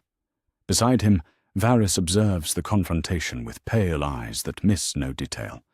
The spymaster's careful plans collapse around him as 14 years of secret preparation become public spectacle. "This was not supposed to happen," Illyrio mutters. "No," Varys agrees, "but perhaps it's time." In the crowd, representatives from the Golden Company stand ready to support their young commander. Ser Jorah Mormont's hand rests on his sword hilt, while other loyal knights position themselves strategically. If this duel goes badly, they're prepared to fight their way clear of the city. "You speak of proof," Viserys continues, circling Aegon with predatory grace. "What proof does a merchant's bastard offer? Gold? Sellswords? The words of a eunuch who serves whoever pays him best?" "I offer the proof of character," Aegon responds, drawing his Valyrian steel blade. "The proof of men who follow me because they choose to, not because they fear what happens if they don't." Pretty words from a boy playing at being a king. Better than threats from a man who never learned the difference. The insult strikes home. Viserys attacks with the fury of wounded pride, his blade seeking to end the confrontation quickly. But Aegon has spent years training under masters of war, knights who fought in Robert's rebellion and lived to share their knowledge. He parries Viserys' opening thrust and counters with a riposte that forces the prince to give ground. Around them, the crowd watches in fascination as two Targaryens fight for the right to claim their house's future. "Yield," Aegon calls out, as their blades lock at the hilts. There's no shame in acknowledging the better man. "I am the blood of the dragon," Viserys snarls, breaking free and launching another attack. "The rightful king!" "You're a madman with a crown complex." The words carry across the plaza like thunder, drawing gasps from nobles who remember the Mad King's reign. But Aegon speaks truth that cuts deeper than any sword. Viserys fights with skill, but no wisdom, rage, but no purpose, strength, but no justice. "I'll kill you for that," Viserys promises, his attacks growing more desperate. "You'll try." The duel turns decisive, as Aegon demonstrates the difference between a trained warrior and an angry prince. His blade work flows like water around stone, each movement precise and economical. He doesn't seek to humiliate Viserys, only to prove the point that leadership requires more than birthright. With a final combination that leaves Viserys disarmed and kneeling, Aegon places his sword tip at his rival's throat. The plaza falls silent, except for the whisper of wind through the assembled banners. "Yield," he says quietly. "Live to serve the realm instead of dying for your pride." "Never." Viserys draws a hidden dagger from his boot, lunging upward in a last desperate attempt at victory. Aegon's training saves his life as he steps aside, but the movement leaves him off balance. The knife catches him across the ribs, drawing first blood in the contest of dragons. But Viserys' desperate gambit costs him everything. Overextended and vulnerable, he cannot defend against Aegon's response. Valyrian steel finds his heart with surgical precision, ending 22 years of exile and madness. "Dracarys," Aegon whispers as his rival falls. The crowd erupts in chaos as nobles and merchants process what they've witnessed. The last male Targaryen heir lies dead in Pentus's great plaza, while his killer stands bleeding but victorious. Some flee toward the harbor, fearing what comes next. Others kneel in recognition of the new reality. Meanwhile, across the city, another drama unfolds in Illyrio's manse. Daenerys Targaryen sits in her bridal chamber, preparing for a wedding that will bind her to 40,000 Dothraki screamers. Her silver-gold hair falls in waves as servants dress her in traditional Pentoshi silk. "Your grace looks beautiful," one servant murmurs, but Daenerys barely hears the compliment. Strange dreams have filled her sleep for weeks, visions of fire and wings, of eggs that pulse with inner heat. The 3 dragon eggs Illyrio gave as wedding gifts seem to call to her with voices only she can hear. As news of the duel spreads through the manse, Daenerys rises from her chair and approaches the ornate chest where the eggs rest on silk cushions. The moment her fingers touch the stone, heat flares through the room like a forge coming to life. The black egg cracks first, revealing a creature no larger than a cat, but unmistakably dragonkin. Scales shine like polished obsidian, while eyes burn with intelligence older than human memory. The green and cream eggs follow within moments, bringing forth siblings that spread tiny wings and cry with voices like silver bells. "Dragons," Daenerys breathes, understanding finally why her dreams have been filled with fire. The news reaches the plaza within minutes, carried by servants and guards who witnessed the impossible. Dragons live again, born to a Targaryen princess on her wedding day. The symbolism strikes everyone who hears it. The old blood awakening as House Targaryen tears itself apart. Aegon receives the report as Maesters tend his wound in Illyrio's study. 3 shallow cuts across his ribs, painful but not dangerous. More concerning is the intelligence that changes everything about his plans. "Dragons," Varys confirms, reading the hastily written message.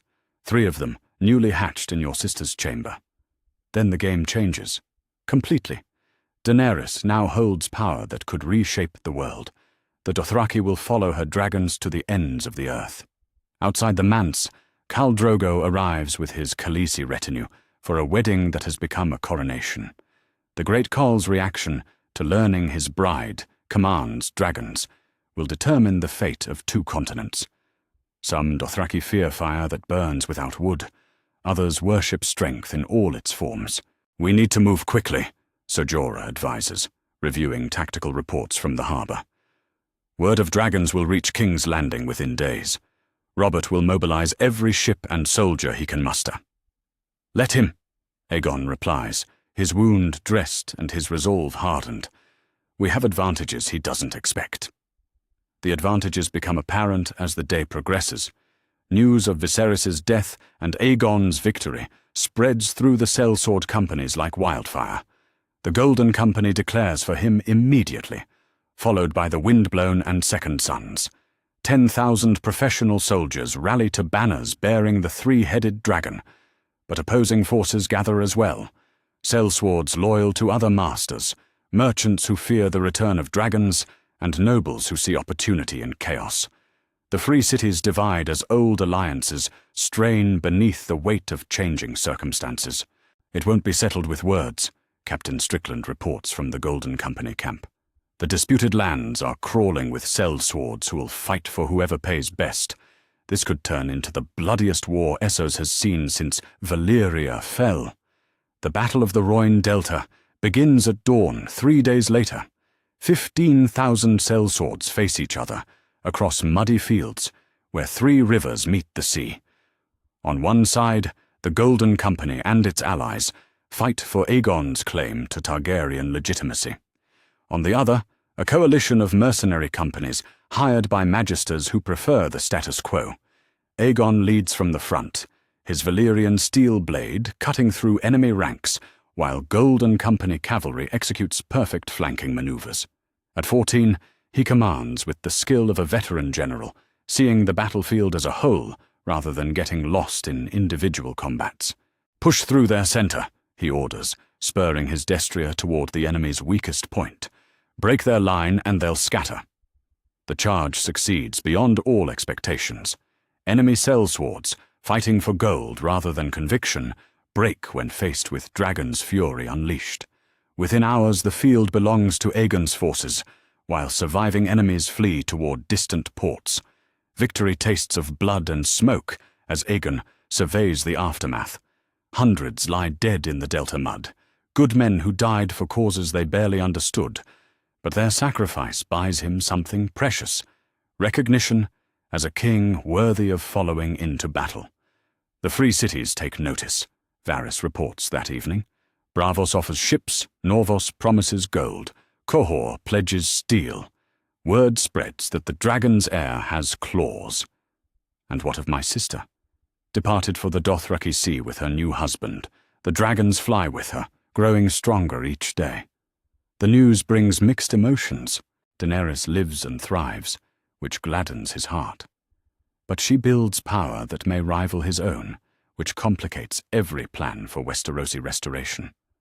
2 dragons now compete for the same crown, and only one can ultimately wear it. In his private chamber, surrounded by maps and messages from across the known world, Aegon contemplates the weight of his choices. Viserys lies dead by his hand, eliminating one rival but creating new challenges. Daenerys commands dragons that could make her unstoppable.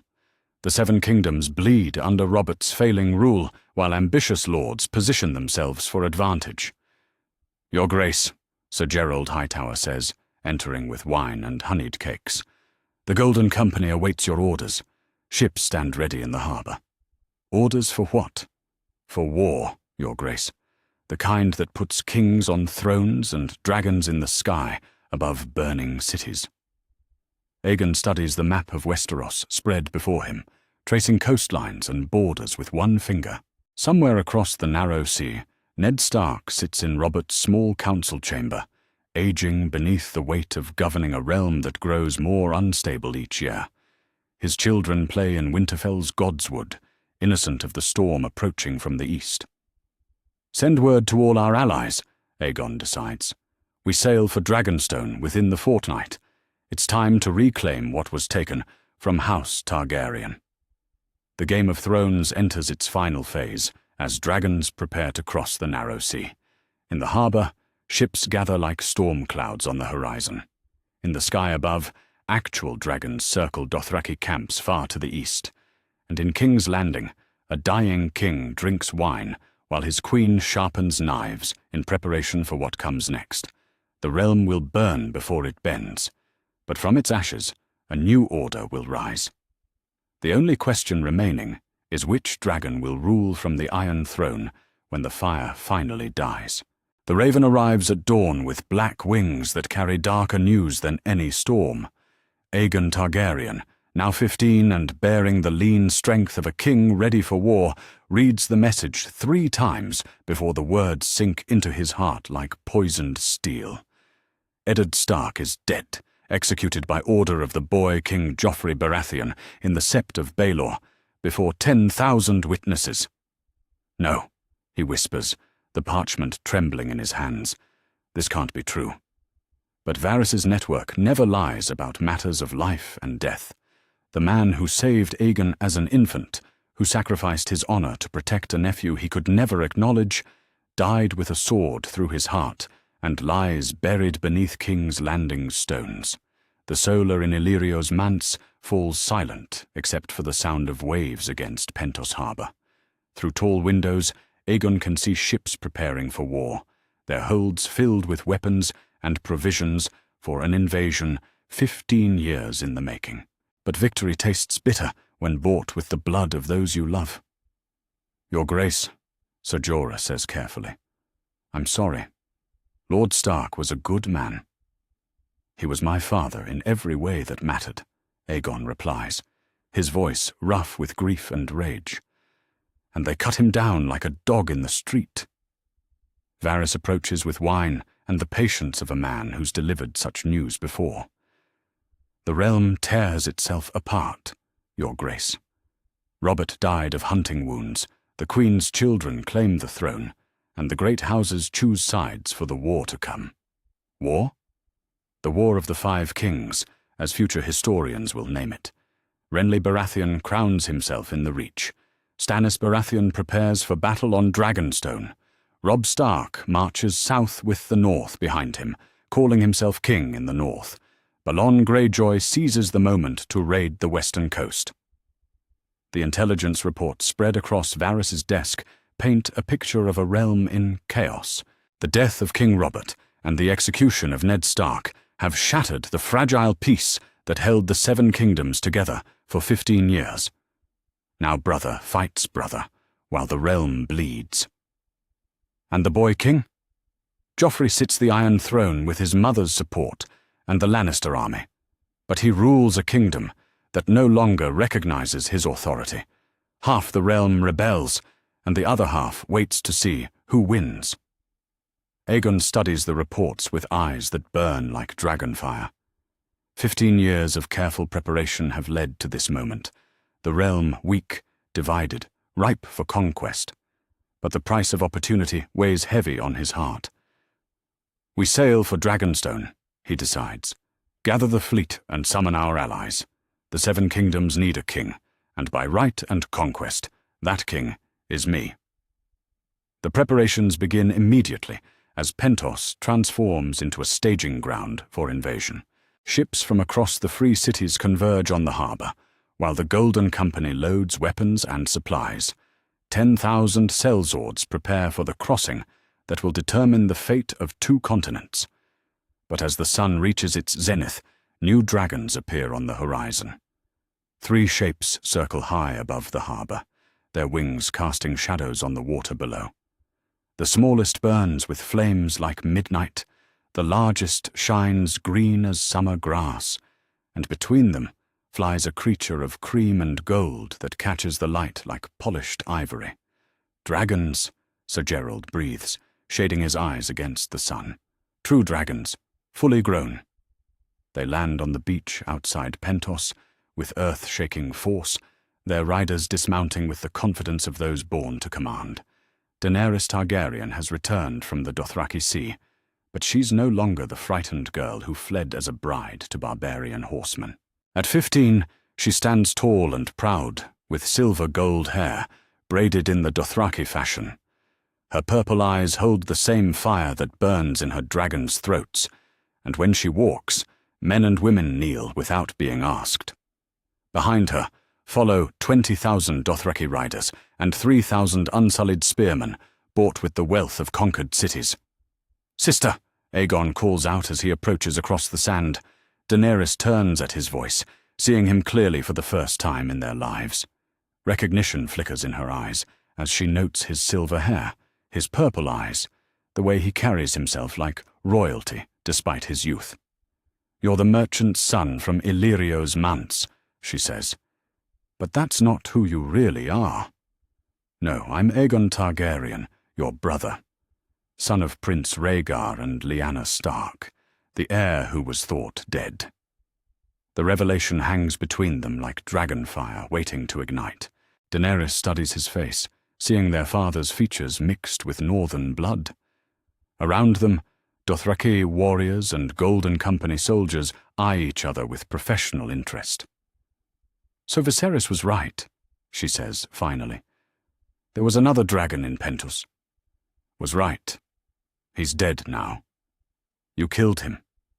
He challenged me for the crown and lost. Would you make the same mistake?" The question carries weight beyond words.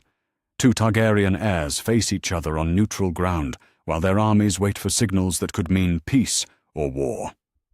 Behind Daenerys, dragons shift restlessly, sensing their mother's tension. "I've conquered 3 cities and freed 100,000 slaves," Daenerys replies. "I've walked in fire and emerged with dragons. Why should I kneel to a boy I barely remember?" Because that boy was raised to be worthy of the Iron Throne. Because he knows the difference between conquest and justice. Because the realm needs healing, not more fire and blood. And you can provide that healing? We can. Together. The word changes everything. Daenerys expected demands for submission, threats backed by sellsword steel. Instead, her brother offers partnership between equals. The idea intrigues her enough to listen. "What do you propose?" "An alliance. Your dragons and Dothraki, my sellswords and ships. Your experience in conquest, my knowledge of Westeros. Together we retake the 7 kingdoms and rule them as they should be ruled." "And which of us sits the Iron Throne when the conquest ends?" Aegon steps closer, his voice dropping so only she can hear. "The throne is just a chair, sister. What matters is the kingdom we build around it. Rule with me as queen, and we'll forge an empire that stretches from dawn to the wall." The proposal makes political sense beyond its emotional appeal. 2 Targaryen heirs united in marriage would strengthen both their claims while preventing civil war between their followers. But marriage means more than politics when it involves the last members of a royal house. "You're asking me to marry you," Daenerys observes. "I'm asking you to choose between family and isolation, between building something together or fighting each other while the realm burns." She considers his words while her dragons watch with ancient eyes. Drogon, largest of the 3, extends his neck toward Aegon and sniffs curiously. The young king stands perfectly still as dragonfire breath warms his face. "He likes you," Daenerys notes with surprise. "Dragons recognize their own blood." Yes, they do. The negotiation continues through the afternoon, as both sides weigh advantages and risks. Aegon's supporters appreciate Daenerys' military strength, but worry about her independence. Her followers respect his political acumen, but question his commitment to the changes she's championed in Slaver's Bay. "The marriage makes sense," Ser Jorah admits during a private council. "But can your grace trust him to honor the agreements you've made?" "Can I trust him to see slaves as people rather than property?" Daenerys muses. "Can I trust him to rule with justice rather than just strength?" The answer comes when Aegon demonstrates his character through action rather than words. A group of Pentoshi slavers approach his camp, offering to sell him 1,000 prisoners taken in recent raids. His response echoes across both armies. "Slavery is forbidden in any land I rule," he declares, his voice carrying to every ear. "Free those people immediately or face my justice." The slavers protest, citing ancient laws and profitable traditions. Aegon's response comes at sword point, backed by Golden Company steel. Within hours, the freed prisoners join his cause as volunteers rather than slaves. "That was well done," Daenerys tells him, as they watch the former captives receive food and clothing. "But words are easy. Ruling a kingdom requires harder choices." "Then we'll make those choices together, 2 dragons flying as one." The wedding takes place at sunset, with both armies as witnesses. Dothraki and Westerosi traditions blend as Aegon and Daenerys exchange vows beneath a sky painted in shades of fire. Dragons circle overhead, while sellswords and horse lords drink to their new alliance. "By blood and flame," Aegon pledges, taking his bride's hand. "By blood and flame," Daenerys echoes, sealing their bond with words older than the 7 kingdoms. The feast continues until dawn, but the real celebration waits across the narrow sea. Combined Targaryen forces now number more than 40,000 soldiers, supported by 3 adult dragons and a fleet capable of carrying them to any shore. The War of the 5 Kings has become the War of 6 Kings, with the strongest claimant preparing to cross the water. "When do we sail?" Daenerys asks, as they plan their invasion from the manse's highest tower. "With the morning tide, Dragonstone awaits, and from there we'll reclaim every castle, every kingdom, every crown that was stolen from our house." Below them, Pentos Harbour glitters with the lights of 1,000 ships, while dragons roost on towers like living banners. The last Targaryens have united in purpose and blood, ready to reclaim their birthright with fire and steel. In Westeros, ravens carry news of the approaching storm. Lords who fought to destroy House Targaryen now face its resurrection, led by heirs who learned from their predecessors' mistakes. The Game of Thrones enters its final phase as dragons prepare to cross the narrow sea. "The realm will resist," Daenerys warns, studying maps of Westerosi coastlines.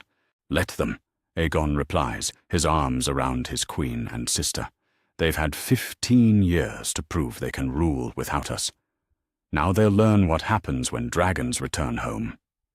The wind shifts, carrying the salt scent of the sea and the promise of war.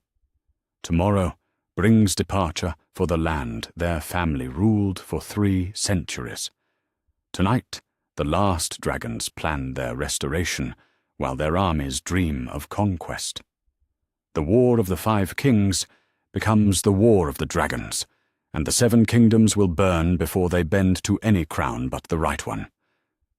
The dawn breaks grey and cold over Pentos Harbour as 1,000 ships prepare to make history. The largest fleet assembled since Aegon the Conqueror himself spreads across the water like a floating city, its black banners bearing the 3-headed dragon that hasn't flown over Westeros in 15 years. On the flagship's deck, Aegon Targaryen stands with his wife and queen, watching the sun rise on the day of their return. "Nervous?" Daenerys asks, her hand resting on the pommel of her sword. Behind them, Drogon perches on the ship's mainmast, his black scales gleaming like polished obsidian. "Eager," Aegon replies, his purple eyes fixed on the western horizon. 15 years of preparation ends today. The real work begins when we reach Dragonstone. Below decks, 20,000 Golden Company soldiers check weapons and armor, while Dothraki riders tend their horses in specially built stables. 3,000 unsullied spearmen stand ready in perfect formation, their bronze faces showing no emotion as they prepare for the crossing that will determine the fate of 2 continents. Varys approaches across the crowded deck, his soft shoes making no sound on the wooden planks. The spymaster carries sealed letters and the patient expression of a man whose life's work finally comes to fruition. "Your Grace," he says, bowing to both king and queen. "Final intelligence from Westeros. Stannis Baratheon holds Dragonstone with 3,000 men. Robb Stark has won 3 battles against Tywin Lannister. The boy King Joffrey grows more unpopular by the day. And Lord Stark's son? What does he call himself now? King in the North, his bannerman declared independence after his father's execution. The realm fractures more each day. Aegon accepts the reports with the calm of a king who's planned for every possibility. 15 years of Varys's careful intelligence have prepared him for this moment. He knows which lords can be bought, which can be convinced, and which will fight to the bitter end. The realm bleeds, he observes. It's time to stop the bleeding. The fleet departs with the morning tide, its passage marking the end of Targaryen exile. Ships from Braavos, Pentos, and Tyrosh sail alongside sellsword galleys and Dothraki horse transports. 3 dragons circle overhead, like living banners, their shadows racing across the water as they escort their riders home. The crossing takes 3 days, through favorable winds and calm seas. Sailors whisper that the gods themselves support the Targaryen restoration, clearing their path of storms and enemy ships. On the second night, ravens depart for every major castle in Westeros, carrying messages that will shake the 7 kingdoms. To all lords of Westeros, the proclamations begin. Know that Aegon of House Targaryen, 6th of his name, rightful king of the Andals, the Rhoynar, and the First Men, returns to claim his father's throne. Those who submit will find mercy. Those who resist will face dragonfire. But one message carries different words, written in Aegon's own hand, for eyes that might understand its deeper meaning. To Robb Stark, King in the North, it reads, "You knew me as Jon Snow, Ned Stark's bastard. I am that boy still, though I've learned my true name is Aegon Targaryen. Your father died protecting me, and I mean to honor his sacrifice by bringing justice to those who killed him. The North has always been free in all but name. Help me restore the realm, and I'll make that freedom official." The letter bears no royal seal, only the signature of a brother writing to his king. On the 3rd morning, Dragonstone rises from the sea, like a castle carved from black glass. The ancient seat of House Targaryen perches on its volcanic island, its dragon-shaped towers reaching toward the sky like claws. Smoke rises from its great hall where Stannis Baratheon holds court, unaware that his reign measured in months rather than years. "There," Daenerys says, pointing toward the massive castle. "Our family's true home. Yes, and there's our first challenge." The harbour bristles with ships flying the crowned stag of Baratheon. Stannis has prepared for siege, his forces arrayed behind walls that have never fallen to assault. But dragons change the mathematics of warfare, and Stannis has no answer for fire that falls from the sky.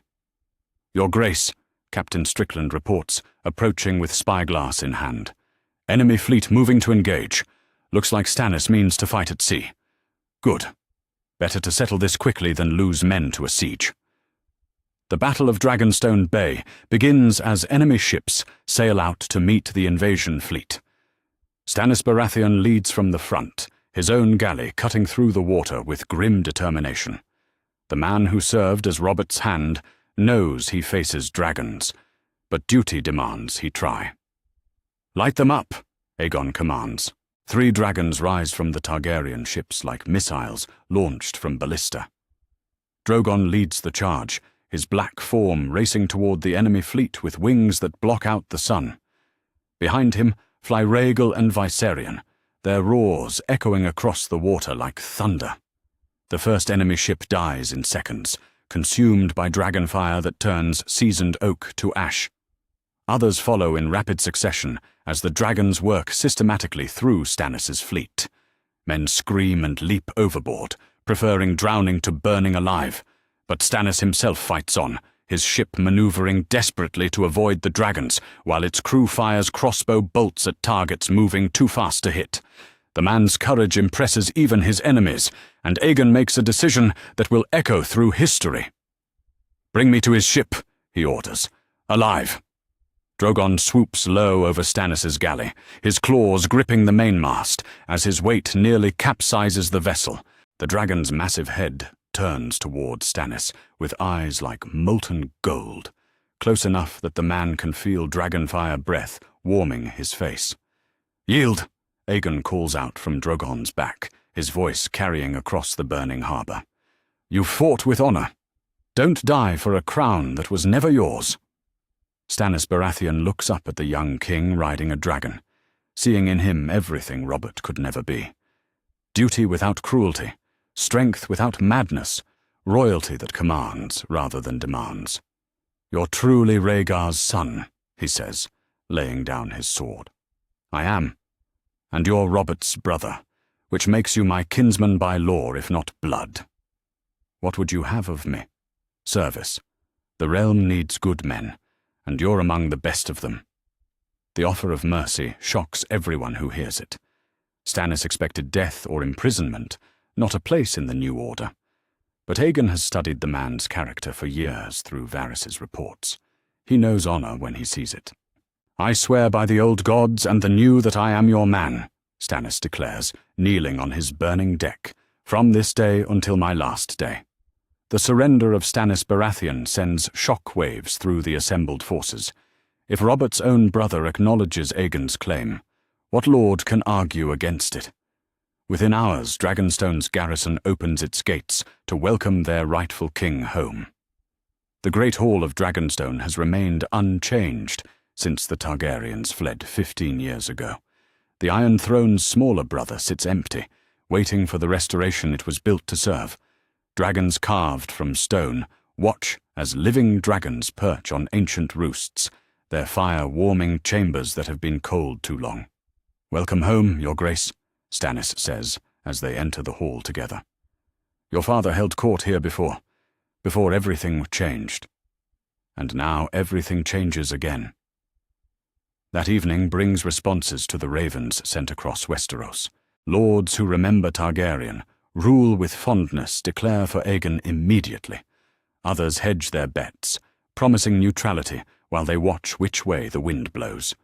A few defy him outright, pledging loyalty to Joffrey or Stannis' younger brother Renly. "House Tyrell stands with King Renly," one message reads. "House Tully supports King Robb Stark. House Lannister names you pretender and promises gold for your head." "Expected," Aegon says, reviewing the responses with his small council. "Loyalty can't be forced, only earned." But one response carries more weight than all the others combined. It arrives by Raven, with the dire wolf seal of House Stark, written in a familiar hand that makes Aegon's heart race. "To Aegon Targaryen," Robb writes, "I remember a bastard boy who taught me to fight with wooden swords. If that boy still lives in the king, then perhaps we can find peace between us. The North has no quarrel with dragons, only with those who murdered our father. Prove you're different, and I'll consider your words." "He knows," Daenerys observes, reading over her husband's shoulder. "He's always been clever. The question is whether he'll trust me. That depends on whether you deserve his trust." The challenge hangs in the air as night falls over Dragonstone. 3 dragons roost in the castle's ancient towers while their riders plan the conquest of 6 kingdoms. Ravens carry news of the Targaryen restoration across Westeros, sparking fear in some hearts and hope in others. In King's Landing, Queen Cersei reads the proclamations with rage that makes her pale hands shake. The boy she thought safely dead has returned with dragons and armies, threatening everything she's built on Robert's grave. In River Run, Catelyn Stark stares at reports of Ned's bastard claiming the Iron Throne. The implications stagger her. If Jon Snow is truly Aegon Targaryen, then her husband died, protecting not just any child, but the rightful heir to the 7 kingdoms. In Winterfell, now held by Theon Greyjoy, servants whisper of the bastard boy who played in these halls and now commands dragons. Some remember his kindness, others his quiet strength.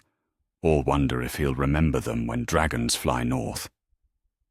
The Game of Thrones enters its final phase as the last Targaryens reclaim their ancestral seat. From Dragonstone's heights, they can see the lights of King's Landing across Blackwater Bay.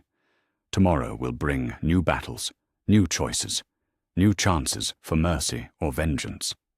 But tonight, dragons sleep in their ancient home while their riders dream of the realm they mean to heal. The hard part comes next, Aegon tells Daenerys as they stand on the castle's highest balcony. Conquest is easier than rule, she agrees, but we've come too far to fail now. Together. Together. The wind carries their words toward Westeros, where a kingdom waits to learn what kind of rulers dragons become when they remember they were meant to serve, rather than simply rule. The host that marches on King's Landing numbers 50,000 strong, a force unlike any seen since Aegon the Conqueror united the Seven Kingdoms 3 centuries ago.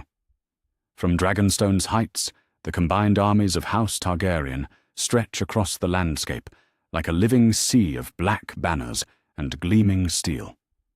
Above them, 3 dragons circle in formation, their shadows racing across the ground as they escort their riders toward destiny. Aegon sits astride his destrier at the army's head, his crown of Valyrian steel catching the morning light. Beside him rides Daenerys, her silver hair braided with small bells that sing in the wind. Behind them march the Golden Company, Dothraki screamers, unsullied spearmen, and, most importantly, 20,000 Northmen who arrived with dawn. "Your Grace," Ser Jorah reports, approaching with a message clutched in his mail-clad fist. "Word from King Robb, he's decided. The letter bears the dire wolf seal of House Stark, written in Robb's careful hand. Aegon reads it twice before understanding settles like steel in his bones. The North remembers," the message states. "My father died protecting you, and now I understand why. The boy I knew as Jon Snow has become a king worthy of following. The North declares for House Targaryen, and I name you not just my king, but my brother." The declaration sends ripples of excitement through the assembled host. With the North behind him, Aegon commands the loyalty of half the Seven Kingdoms. Lords who might have resisted a foreign invasion think twice about defying the united will of Westeros itself. "He remembers you," Daenerys observes, noting the emotion in her husband's eyes. "As I remember him. The boy who taught me that strength means protecting those who can't protect themselves." The army reaches King's Landing as the sun stands high overhead, their approach heralded by the beat of dragon wings and the thunder of 50,000 feet. The capital's defenders line the walls in desperate formation, knowing they face odds that would challenge the gods themselves. Queen Cersei watches from the Red Keep's highest tower, her green eyes burning with fury that has festered since her husband's death. Beside her stands young King Joffrey, his crown sitting unsteady on a head, too young to bear its weight. The boy's cruelty has cost him the loyalty of lords who might have died for a better king. "How many?" Joffrey asks, his voice cracking with fear he tries to hide. "Too many," Jaime Lannister replies honestly.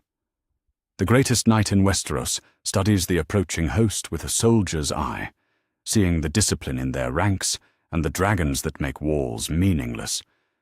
But we'll fight them all the same. The siege begins with dragon fire that turns the city's outer gates to ash in seconds. Drogon leads the assault, his black flames consuming wooden barriers like they were parchment. Behind him fly Rhaegal and Viserion, their coordinated attack clearing the way for the ground assault that follows. But Aegon holds back the main force, unwilling to burn King's Landing to claim it. Instead, he calls out across the battlefield with a voice that carries to every ear. "I am Aegon of House Targaryen, rightful king of the Seven Kingdoms. I offer single combat to end this war. Let champions decide what armies would settle with too much blood." The challenge echoes off the city's stone walls, stunning defenders and attackers alike. Such offers belong to songs and stories, not real battles where men die by the thousand. But Aegon means every word, his honor demanding he seek victory through skill rather than slaughter. "I accept," comes the reply from the walls. Jaime Lannister steps forward, his golden armor blazing in the sunlight. For King Joffrey and the realm. The greatest knight alive faces a boy of 15 in the field between two armies. Jaime's reputation precedes him. The man who slew kings and defeated rebels, whose swordwork flows like water over stone. Against him stands Aegon, trained by masters, but untested in single combat that matters. "You're young to be a king," Jaime observes as they take their positions. "Old enough to die like one?" "Old enough to live like one," Aegon replies, drawing his Valyrian steel blade. "Will you yield when I prove it?" The duel begins with careful probes, as each fighter measures the other's skill. Jaime attacks with the precision of 20 years' experience, his sword seeking gaps in Aegon's defense. But the young king has trained under knights who fought in Robert's rebellion, men who knew Jaime's techniques and taught their student how to counter them. "Good," Jaime admits as Aegon parries a complex combination. But not good enough. The Kingslayer presses his attack with renewed intensity, his blade work a deadly dance that has ended hundreds of lives. For moments it seems he'll overwhelm the younger man through sheer skill and experience. Aegon gives ground, his defense growing more desperate as Jaime's assault intensifies. But desperation breeds inspiration. Aegon remembers lessons learned in Tyrosh, techniques practiced with exiled knights, who taught him that victory belongs to those who adapt. He shifts his stance, abandoning traditional forms for something more fluid. "Your turn," he says, launching a counterattack that catches Jaime off guard. The tide turns as Aegon demonstrates why Varys spent 15 years preparing him for this moment. Every lesson learned, every hour practiced, every defeat suffered in training pays dividends now. His swordwork flows like dragon fire, beautiful and deadly in equal measure. Jaime fights brilliantly, but age and certainty work against him. He expects to face a boy playing at war. Instead, he confronts a king who was forged in exile to be worthy of his crown. When Aegon's blade finds his throat, the greatest knight in Westeros yields to a better man. "Your Grace," Jaime says, kneeling in the dust between two armies. The surrender shocks both sides into silence. If Jaime Lannister acknowledges Aegon's claim, what lord can argue against it? Within minutes, white banners appear on King's Landing's walls as the city's defenders lay down their arms. "Open the gates," Tyrion Lannister calls from the battlements. "Let the rightful king enter his city." The decision surprises everyone who hears it. But Tyrion has watched this war with clear eyes. Joffrey's cruelty has made him enemies, where Robert's memory might have made allies. The realm needs healing, not more of the poison that flows from a throne won through murder. "Brother," Cersei hisses, "you betray your own blood." "I serve the realm," Tyrion replies, "as our father should have taught us all." The gates of King's Landing open without siege or storm. Aegon enters his capital, riding beside his queen, their dragons circling overhead like living crowns. Small folk line the streets to see the return of House Targaryen, some cheering, others simply watching history unfold before their eyes. The Red Keep stands unchanged since the day Aegon fled as an infant. Its halls echo with memories of dragons and kings, of justice and madness, of all the ghosts that haunt royal power.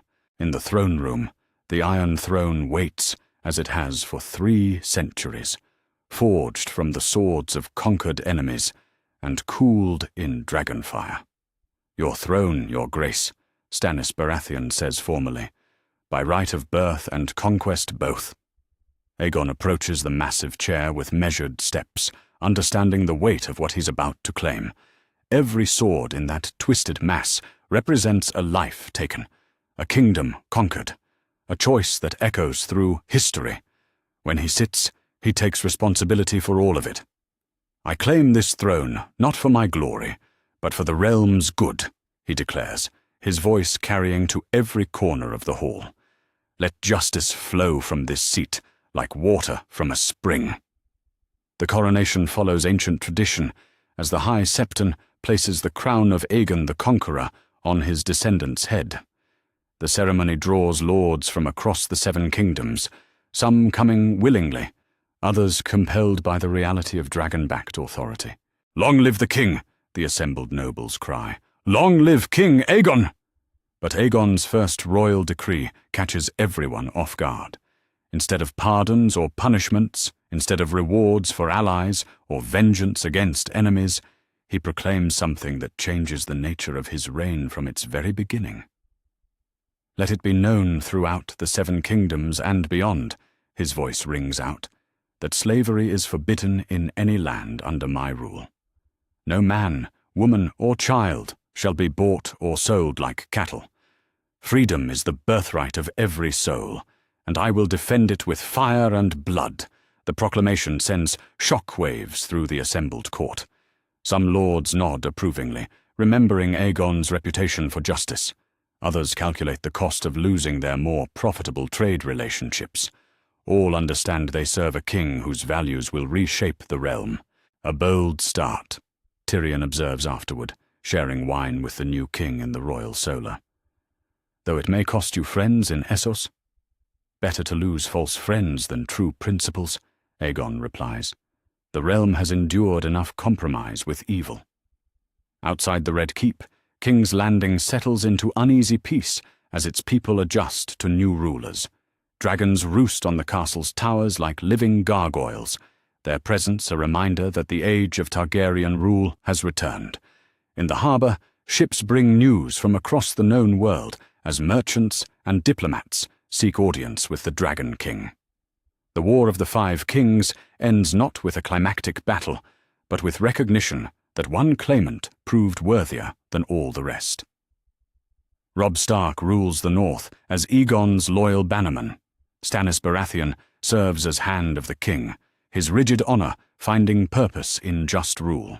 Even former enemies like Jaime Lannister swear new oaths to a throne that promises justice instead of just power. "The hard part begins now," Daenerys tells her husband as they stand together on the Iron Throne's dais. "Conquest is simpler than rule." "But we're not ruling alone," Aegon replies, gesturing to the loyal supporters who fill the throne room. "These people chose to follow us. Now we prove ourselves worthy of that choice." The realm spreads before them like an unfinished tapestry, its threads waiting to be woven into patterns of justice and prosperity. From Dawn to the Wall, from the Iron Islands to the Vale, subjects look to their new king for guidance toward a better future. The boy who was raised as Aegon Rivers sits the Iron Throne as King Aegon VII, his crown earned through character as much as conquest.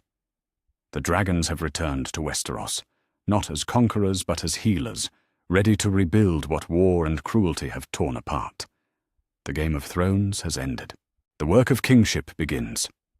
6 months have passed since dragons returned to Westeros, and the Seven Kingdoms bloom under the spring of a new age.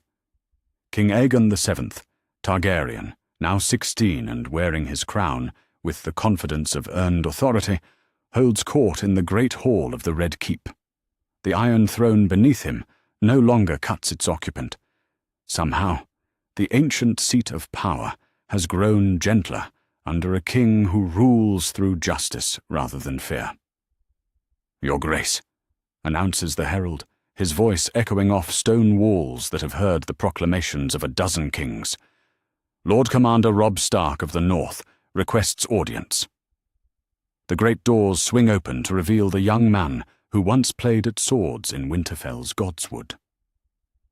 Robb approaches the throne with the measured stride of a seasoned leader, his direwolf sigil marking him as the heir to the North's ancient honour. Behind him walk his surviving siblings, Sansa with her courtly grace, Arya with her wolf's eyes, young Bran carried in the arms of his faithful servant, and little Rickon, who barely remembers the uncle he thought was his bastard brother.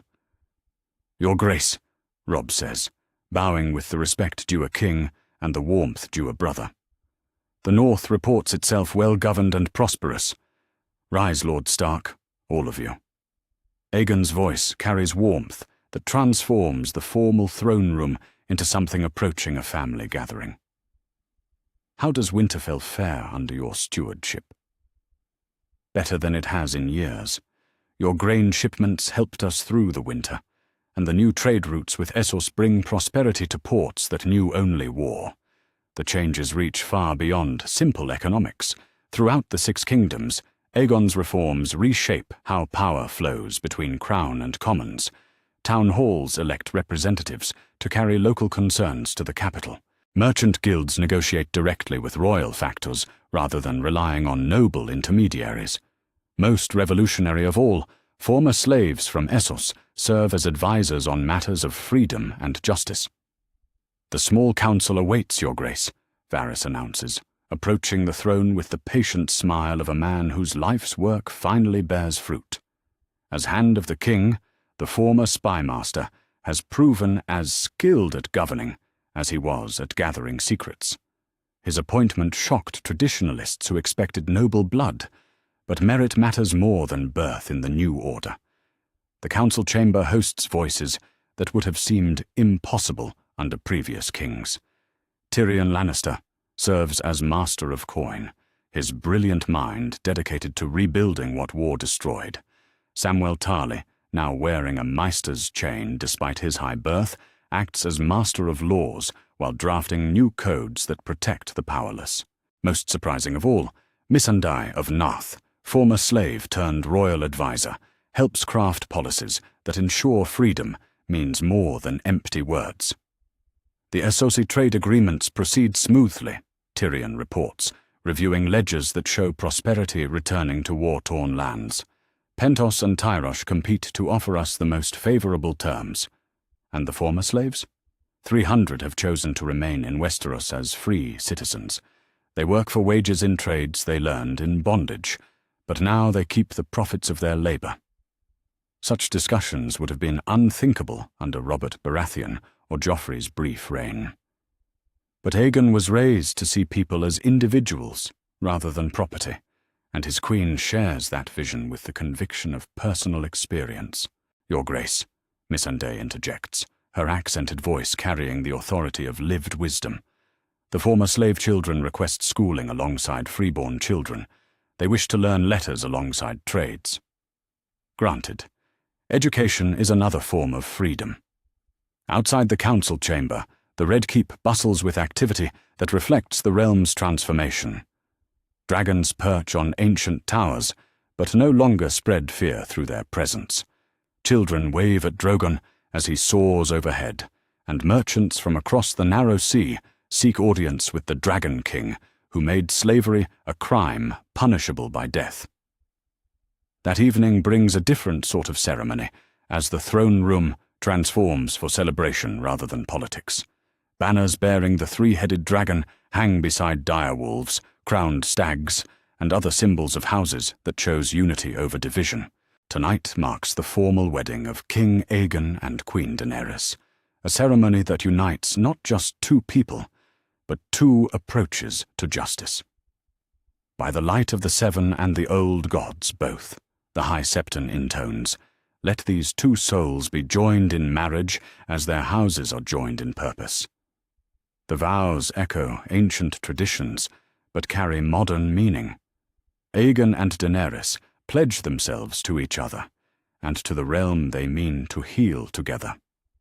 Dragons circle overhead as lords and ladies witness the formal beginning of a dynasty built on merit rather than just bloodline. "To the king and queen," the assembled nobles cry, raising cups of wine as musicians play melodies that blend Westerosi traditions with Essosi influences. But the true celebration happens in the streets outside, where small folk gather to honor rulers who remember that crowns exist to serve rather than be served. Former slaves drink alongside free-born citizens, while children play games that would have been forbidden under previous regimes. Later that night, as the feast winds down and dragons settle into their roosts, Aegon finds himself alone with the man who made it all possible. Varys joins him on the highest balcony of the Red Keep, where they can see the lights of King's Landing spreading like stars below. Satisfied with your investment? Aegon asks, sharing wine with the architect of his destiny. More than satisfied, your grace. I dreamed of a ruler who would heal the realm's wounds. You've exceeded even my hopes. Because you gave me teachers who cared more about character than conquest. Because you had character worth teaching. Varys pauses, studying the young king's profile in the starlight. Do you remember what I told you in Pentos? That the greatest dragons live in men's hearts? I remember. Look around you. See what dragons can build when they choose creation over destruction.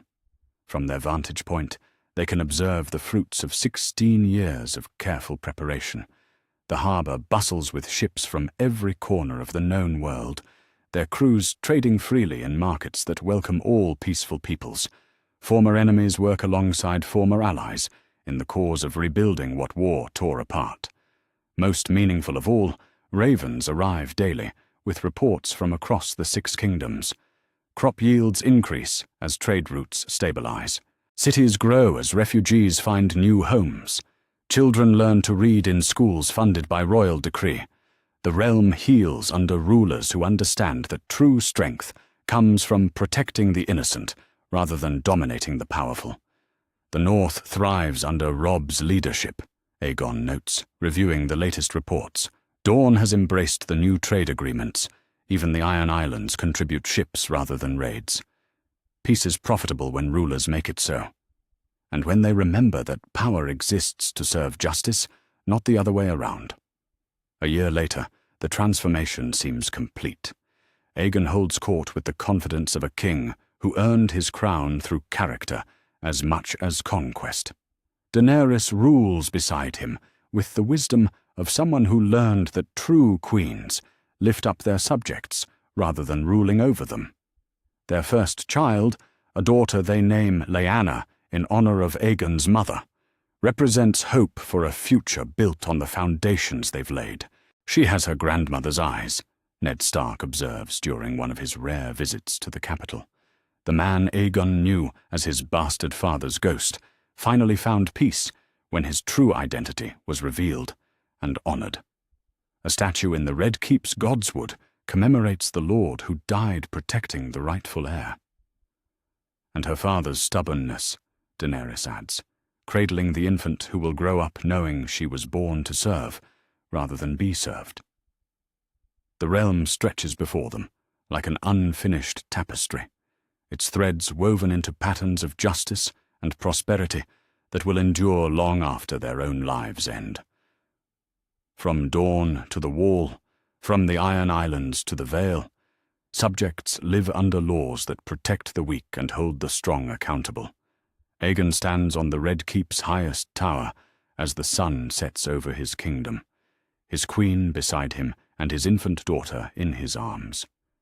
3 dragons circle overhead like living symbols of power tempered by wisdom. Below them, the greatest city in Westeros settles into evening peace, its people secure in the knowledge that their rulers care more about their welfare than their own glory. What happens now? Daenerys asks, echoing a question he once posed to Varys in a hidden chamber beneath Pentos. Now we prove that good kings can build something better than what came before. That dragons can create as well as destroy. That the realm deserves rulers who remember their duty to those they serve.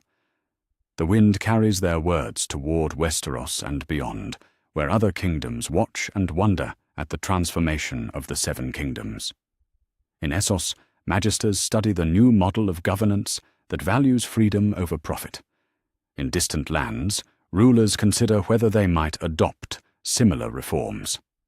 The Game of Thrones has ended, replaced by something far more difficult and infinitely more worthwhile. The patient work of building a kingdom worthy of the people who inhabit it. That's our theory.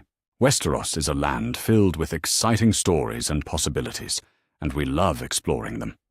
If you want to accompany us on this journey across the 7 kingdoms and beyond, then please like, share, and subscribe to our channel.